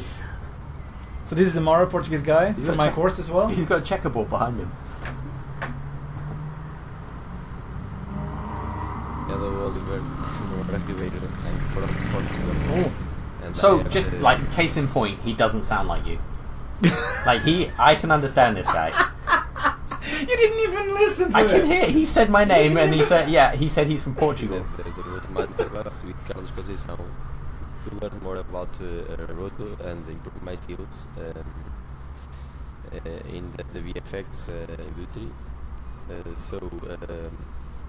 I always heard from the recruiters and talent managers that to put our best work in our reel, our best shots.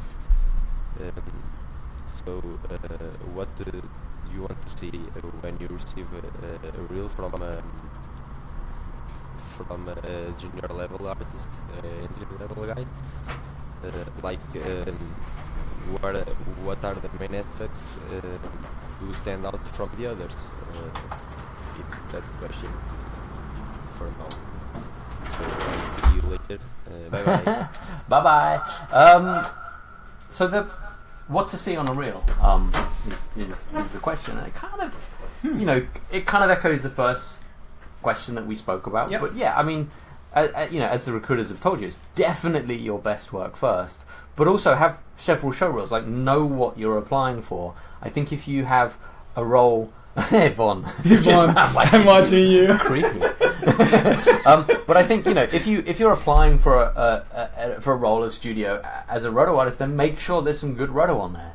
Don't you see people apply for a roto job and it's just a comp reel, and you're like, well, that doesn't show me that you can do roto. Or they've come out and they've got all these kind of crazy things going on, and they can do all these projections, or there's some big project, and then there's a bit of roto on there, and they've literally just roto someone's leg, in a group project. So you've got to target your reel to the role you're applying for. If you're applying for a job at a studio and it's advertising as a roto artist, make sure you've got good roto on there, and a variety of good roto. You need articulate roto of sort of characters, walking or running, stuff with multiple characters in it, and if you go online and search for roto reel, you can see some stuff that's come from people that have been in the industry a while, and some of that stuff they do is crazy. Yeah. Absolutely. The level of detail. Yeah, and remember, there's a lot of competition. And if I'm looking through, if I know we need someone on board that can do roto, and if I'm looking through a whole heap of reels, the person that's got that complex work on there demonstrated is the person I go, right, let's get this person in for a chat, because I need someone that is going to jump onto production, learn our tool sets and pipeline. Fine, that's going to take a tiny bit of time, but then apply that skill they already know to our pipeline and get through production shots. You come in, the second you sit down at your machine, you're costing the company money if you're not pushing out shots on target. So we want someone that's going to be able to do that after they arrive at the company in the shortest space of time possible, get up to speed in the shortest space of time possible. If you know the theory of roto, if you've done roto in other software or another place, doesn't have to be production at a production company. It could just be stuff you've done on your own, but it can still be done to a production level. Yep. Then that's going to be, and not hiding it, right? I like when people show their capabilities, not hiding, like, oh yeah, I've done a bit of roto, but I'm not even showing you the splines. It's like, no, I want to see everything. The thing you're right. Yeah, show the script, show the splines. The thing I always find difficult is taking a picture of Carlos. The thing I always find difficult as well is you're looking at roto, especially from some courses, you're talking to students, saying, hey, this is really good roto. How long does this take you? And they're like, yeah, 6 months on and off. I just did an hour here and there, and that doesn't tell me anything. You need people that can turn that around in 3 days or less or whatever, depending on the scope of it. So it's also good that if you're doing something outside of production, to do your own tasks in a production environment, which means set a deadline and go through it and try and stick to that deadline and try and improve. We don't want someone that's just done one bit of roto that looks good on a reel and then a lot of that. So you want someone that's practiced that skill, and if you haven't got previous industry experience, that's going to be a good way to get in there. Absolutely. Yeah, but then also, like we were saying before as well, like showcase some other work on there too. Yeah, absolutely. We want to see people we want to see someone that can roto, but they can also do some nice paint work and they've done a bit of prep and they understand how to key, and then that's someone that we want, because then they can grow into a compositor. You're struggling with that. Now the fan's on, my paper's like. All right, bring in the next question while I just. Don't adjust it. Don't adjust it. I can put the cookies on it. I'm gonna put the smelly hummus. I got my phone down there. All right. Carlos's man hummus. All right. Nice beard. This is Luis. This is another Portuguese guy as well. He's living in London right now. Oh, he's in London. Okay. I was gonna say it looks a bit like London. Hi, Carlos and Oliver. Hope you are well. Oliver, my name is Luis. I'm a junior digital compositor based in London. I would like to thank you for taking some time to answer my question. The first question is, I would like to know what are the qualities you look for when you hire a junior digital compositor. What are the requisites you look for? Will experience be a must-have? The second question is, could you talk through your day-to-day at the NEC? How do you approach a project from beginning to the end? And which best methodology do you use? The last question is, how would you see the shift of the roto compositing work to India as a benefit to the industry? And would London, Canada offices only hire seniors compositors and management only? Also, would you think the mentality in Canada regarding paying extra hours would at some point be mimicked in London? Okay, well, that's a lot of questions. Wow. I think I got all of them. So, like junior comp reel and hiring someone without experience. I mean, this is again my own personal response to this. If I'm looking at reels, but generally I think if you're looking at someone with no experience applying for a junior role, then why would I not hire that person from inside my own company? Whether it's a graduate, an intern, someone doing the comp trainee assist roles, because they have company experience, they have the finishing skills that we require. So, again, that's my own personal preference, and it depends on the size of the hiring volume. If there's a large amount of hires suddenly needed, then of course that's going to change. But it's going to be something. That junior position is always tricky, right? It's definitely tough. It's a tough. It's very interesting because you go from roto prep, you're an established prep artist, and then suddenly you go from a very senior position while you're really needed to a junior comp role, where suddenly you are again you almost you reset your career. So you need to be up there, and you need to be really good, and be again training. Yeah. You need to be training compositing while you're doing this, while you're senior. Yeah, you do. You shouldn't stop. You shouldn't just sit and lay back. Stop. You should be training. So you see that. You see sometimes some brilliant people in prep who feel like they've reached the top of what they're doing, but they also aren't prepared to put in that effort as a junior again. And you see them go into comp and fail. But then you see other people that are constantly putting that effort to learn the next thing and push themselves hard, and they just rocket ahead once people see what they can do with that sort of strong foundational background. But yeah, it's really going to vary, but it helps to have production experience, honestly. For us, again, like I mentioned before, the way we've structured things is we have comp trainees and assists, not roto and prep artists. And the trainee is kind of doing roto and prep work with the view of them growing into a comp assist. The comp assist is doing much more difficult prep work that some companies would probably call comp. And also helping out on comm shots. You know, we've got assistants at the moment who are working on absolutely gigantic shots that we're working on, massive shots with huge amounts of CG going on. Shots? Well, right now it's a new thing, but at some point they would, and they might pick up shots that have been started, or let's say hero shot and some others have been started, and they'll take one to final at some point. But it depends on their ability. But you know, at the moment there's someone that I know that's started off as a training assistant, and you know, he's doing temp keys on these shots that amazing CGs going into the background of, and he's working very closely with a senior compositor and getting mentored and it's guided nice. through. It's and nice that's that you kind of- have like the new entry level. What I'm seeing is that the new entry level is shifting towards a more comp related role than to it's- actually yeah. just pure roto. But again, we know that all the good talent that Yeah. is proven. Yeah.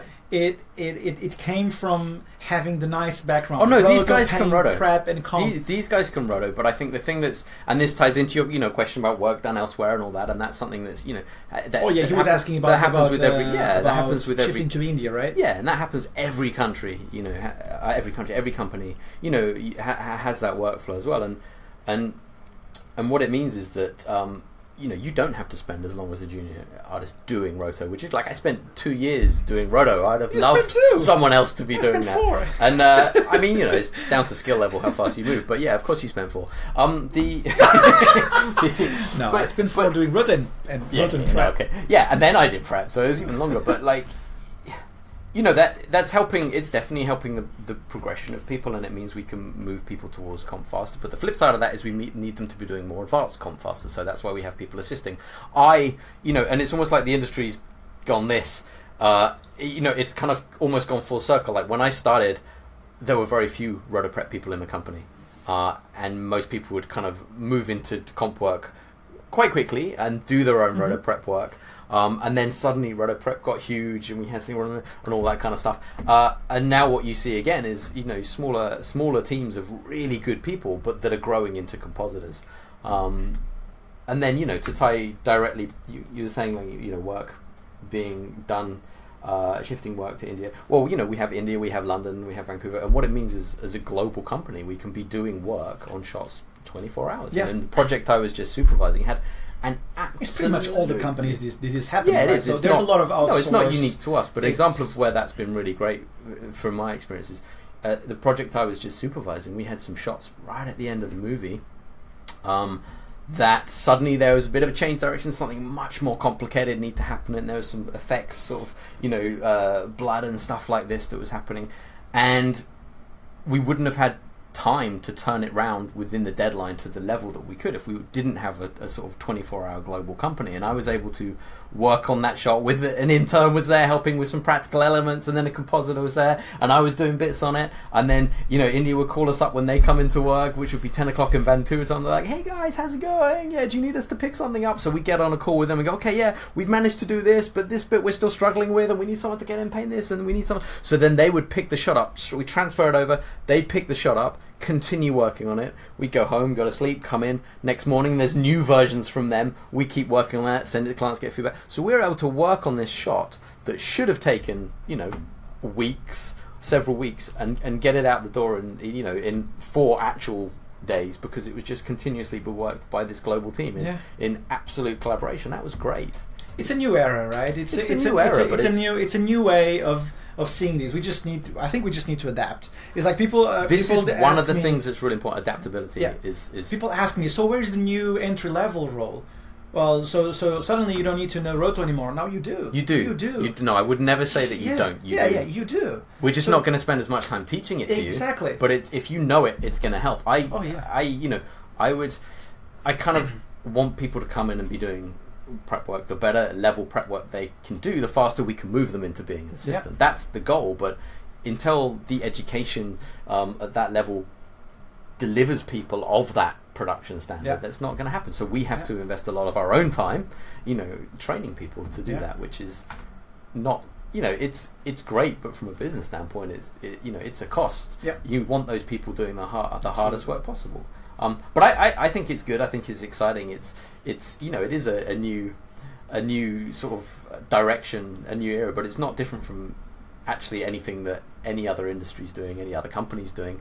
And I think what we're trying to do, is make sure we've got a clear path for these roles and redefine them as trainees and assistants, and make sure that those guys are getting one-on-one mentorship. Where I felt myself progress the most was when I started to do shots for senior artists and get given. I remember one of the first big shots I was given was I can't even remember what film it was on, but it was it was a truck, and we had to add, extend something on the back of the truck in CG and remove all these tracks on the road from the camera. And I remember, a senior compositor had started this shot, done it to a temp standard to get sort of proof of concept sign off, and then came to me and said, "Oh, hey, this is going to be a shot, you're going to finish it." And what was amazing about that is I had his script, had all his workflows, and he quickly showed me what was done. I could ask him for help, and it was just, for me, it was a real turning point, because one, his script was tiny, it wasn't overcomplicated, but two, you were learning new things, and he was doing things that I'd done in different ways in his way, and oh, okay, and you'd speak to him about it. And I think that's why having that sort of assistant type role is beautiful. Yeah. And then so there's some questions online as well. Yeah, okay. Gabrielle is asking, it's another student of mine. How do you see the future in London, UK after Brexit for compositors? I don't know. I haven't lived in London since 2009, and I really have no idea. I don't follow it's a British crazy politics thing, that right? much. Like we don't really know. We don't really know. We guess, right? We can guess that it's going to be more difficult. But again, how is it going to impact? But I think the industries that are going to be affected on that will be working towards making sure that they can still operate and get hold of necessary talent. And it's going to probably be disruptive for a while, but I think industries will find ways to work around it and evolve. But like I said, I can't really comment too much on it because I don't know. No one knows. We don't know. Yeah, we don't know. Yeah. All right. So last question from Louise was. My wife's asking what my ETA is. Sorry, Rachel. Is she watching it? Tell her to watch it. Maybe. Sorry, carry on. What's the last question? Regarding Canada policy of paying overtime. We're discussing this a few months. What? He's just taking pictures. Keep talking. I'm listening. What do you think? How is I think Louise was asking if this is gonna ever happen in Europe. My honest opinion? Yeah, I don't know, man. My honest opinion is no. We spoke about it a little bit before. No, I mean, I don't know. I don't think so, but I hope it would. Maybe. I hope it would. But are you asked the question as a student, are you going to accept a job in a company in Europe that's not paying you overtime when you really want to get into? Yes, you are. So why are the companies going to change the way they're working? And it's the way that it's operated there for a really long time, and it's how it is. But that's why this is a global industry, right? Yeah. So you need to be ready if you're not happy. To move on, to search for better opportunities. Yeah, you have to be able to adapt. One thing that London has is that it's the best school. Working, what I felt this. Yeah. Working in London facilities is a great school. Yeah, definitely. Of course, you are probably not getting paid as much, or you're not getting overtime, so that doesn't help. But at the same time, you will not get that while you're working. And I think people there are definitely more hungry. I think one of the things I definitely get shocked about is when you, and it's not restricted to location, but when you get people that come in and start out in the industry, and you kind of go around to see how they're doing, and they're just sitting there watching YouTube or something like that, or on Facebook, and you're like, hey, there's nothing you need to learn or do, or like, and I think it's not just me that notices that, and it's noticed by your supervisor, your production, and also like, how were you not busy? How do you have time to do that? How are you not busy trying to learn new things or advance yourself? And I think it does always shock me when you see that lack of hunger, because I think, like you, I kind of came up in London where everyone around you was so hungry to succeed, and if you don't do it, you someone felt will, threatened right? by the competition around you. And you'd see people come in around me and just like accelerate up, and you'd be like, oh god, I really need to get my head down and do this. You could get complacent. And what were you saying? What were you saying? All right. Oh yeah, the Brexit or something. OT. Yeah. Oh yeah. Basically the OT pay. If this is ever gonna happen in Europe, I don't think it will. I hope it would. But yeah, I don't know how to change that. That is kind of a European mentality that needs to change. It's not just in Britain. It's in Portugal, in Spain, in Italy, everywhere, right? It's of course. It's this thing. We have this thing of thinking of working until we die because we own this to the companies, and it kind of needs to start with people as well, not just the companies. Start with government, start with people. Everybody needs to kind of evolve from this and push for a change of mentality. So I think that would be the best solution. All right, we have like a last guy. That is Alexandre, a Brazilian guy. What are you trying to say? Alexander. Yeah, Alexandre. No, what? It's my name as well. I'm Carlos Alexandre. What? Are you? Yeah. It's my name as well. Okay. It's so written. It's written. So yeah, just pick one. Just pick one. Don't say that because I'll just pick the short question. No, just pick one of the big ones. Come on. To hire a junior artist, artists have to be resident in the country where the job offer is located. I think that's going to vary, from facility to facility, and from country to country. And there's, like Canada, is the sort of regulations and visa restrictions change fairly frequently and evolve. London has its own set of rules. I think that's just going to vary, and again depend on the needs. So it's difficult to answer specifically. Many people find themselves with current work. Many people, I'll read this, find themselves dissatisfied with their current work or feel their professional life is not realised because of their profession that does not give them satisfaction or pleasure. They end up seeing that it was not what they really wanted for their lives. So many people seek another job. Okay, fine, yeah, that satisfies them. Blah blah blah. It makes them a happy person. Since there are no rules, age limit, persons change jobs. I was wondering if there's a maximum age for person in the VFX industry. It's skill based. It's experience based. I think if someone can demonstrate that they have the skills, technical, creative, communication, all those skills to do the work, then no, of course not. And we have people of all ages, or I've worked with people of all ages, and I don't think it matters. I think it's actually probably harder being younger in the industry, and you see some absolute genius people come up really young, and that they know so much stuff and they're going to be amazing. And I think the difficult thing there for those people that find frustrating is they have to realise that it is also experience based. It's also, there is a certain level of maturity in the way you communicate and interact, and I think it's kind of trying to balance the progression of those people in a way that's not going to derail them. You want to throw them into too much too fast, and again, you've got to be a meaningful resource on a production that's in full swing. But yeah, I don't think age is going to be a thing. That was a long question to get to that point. Very large demand for VFX. 2000. It's a big question. Wow. What? This person spoken address saying concerned not so many professionals trying to work in the industry. Trigger collapse.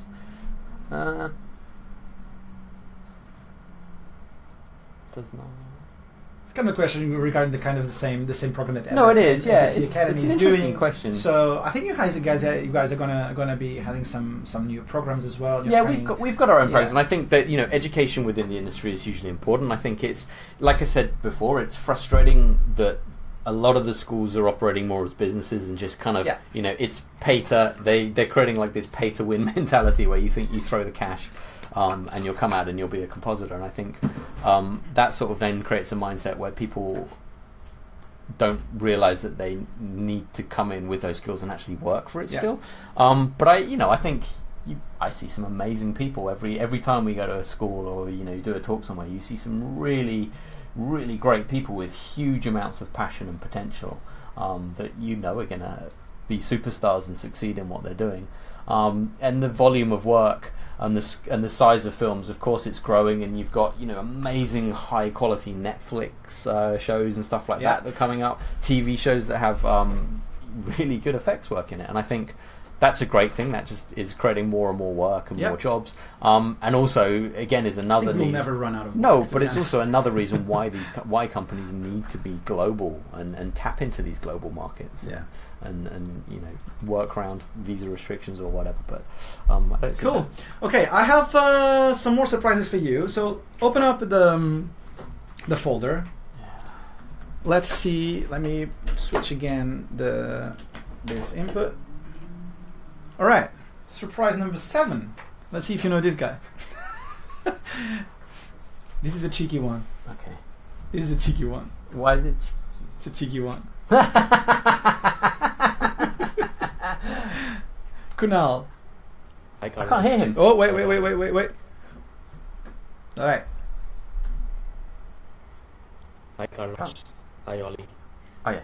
I first met Ollie at DNX Singapore when we were working on a project called Battleship, where he was my duty supervisor, and we were working on this very difficult green screen shot where Ollie was really impressed that I had a really good key from that shot, and I just realized later that he was just impressed because I was brown and he likes bananas. What?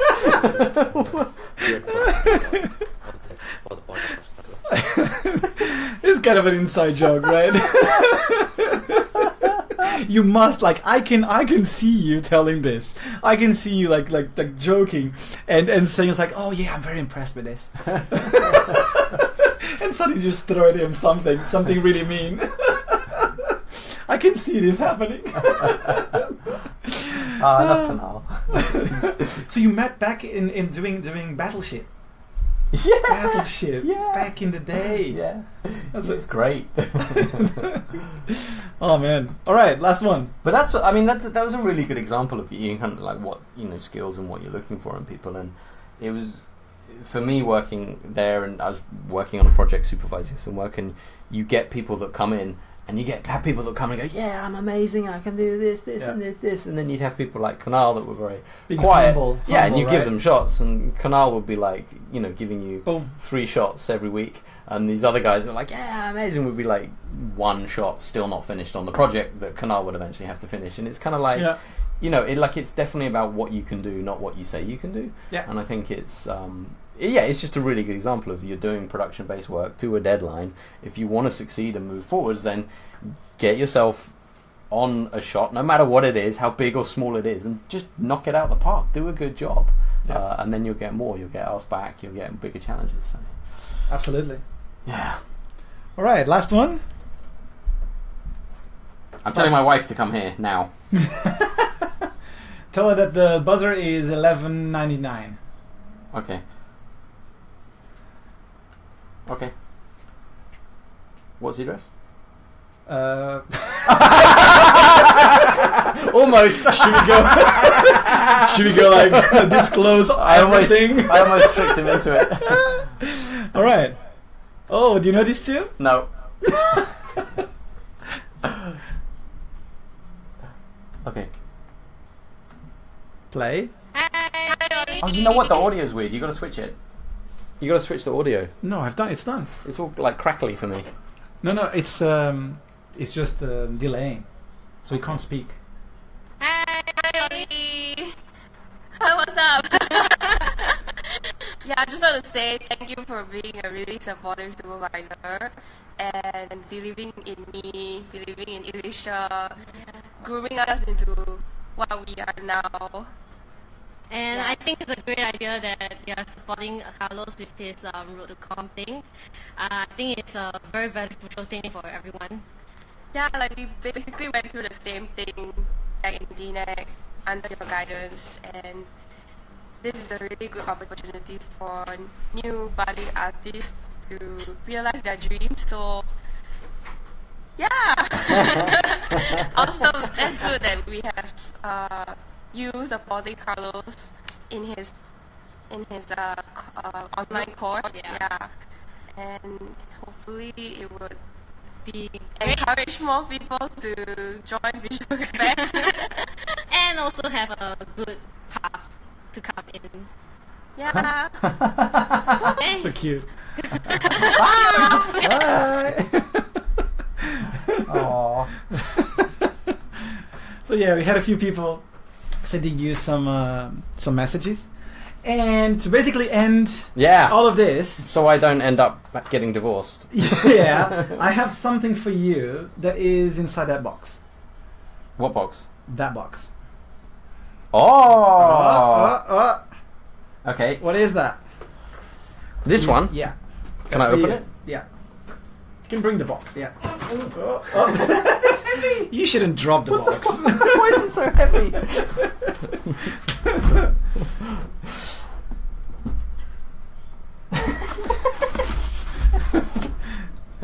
What is this? Open it up. Open it up. Oh my it's God. something that I'm launching today. Something that I'm launching today. And Is it your you naked will be- calendar? It's my naked calendar. Yeah. I want you to be the first one to receive that and to be on that. Have a look. Have a look. What is that? That's awesome. Read it. Oh, So it's Hall of something- Fame. Hall of Flame. Outstanding contribution to talent management. Hall of Flame. So That's you're nice. the first induction on what I call the Hall of Flame. So Awesome. I want to talk about these unsung heroes. Okay. And I think you're Yeah. you are exactly that. Like you are the guy that people should be talking about because you've created so much talent. You've helped so many people to have opportunities to do stuff, and you're so enthusiastic about this that you're gonna be the first one. Oh, I'm honored. Class of 2017. I'm honored. The first inductee on the Hall of Flame. Flame because we all get burned at some point. Yeah, we do. Ah. And it's yeah, that's it, Ollie. And there's Mindy in there. Yeah. There's Mindy. Okay, so again, man, this was amazing. I don't know how long this thing has been. 2 hours, dude. 2 Wow. hours. We've been talking for 2 hours. Wow, Yeah, it was like thanks impressive. for having me. It was good fun. It was Oh, it's definitely such a pleasure. Such a nerve-wracking. It'd pleasure. be exciting to come back, especially once your course is underway. Yeah. And maybe try and do a remote one. Oh, absolutely. We should Fly do me out that. to Portugal, but Done. but now we need to go and get some lunch. Yeah, absolutely. I'm hungry. Dude, thank you very much for this. Thank you very much for the all this support Yeah. on this course. And It's I hope it's going to just be the beginning. a success. It's just the beginning. Yeah. It's just starting.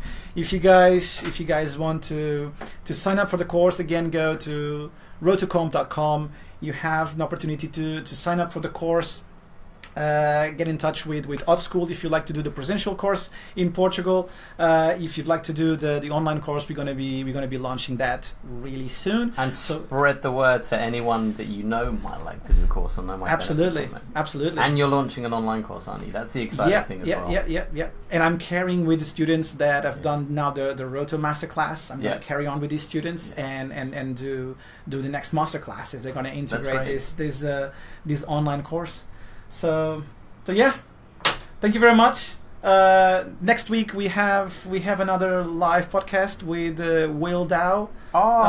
So it's gonna be pretty fun as well. Yeah. One of the prodigies from the Dream Team. Yeah, someone Carlos created. I didn't create. Again, people say like, oh yeah, but this is all about you. It's like, no, it's the quality of the trainees is so important, and the quality of like you have 100 people.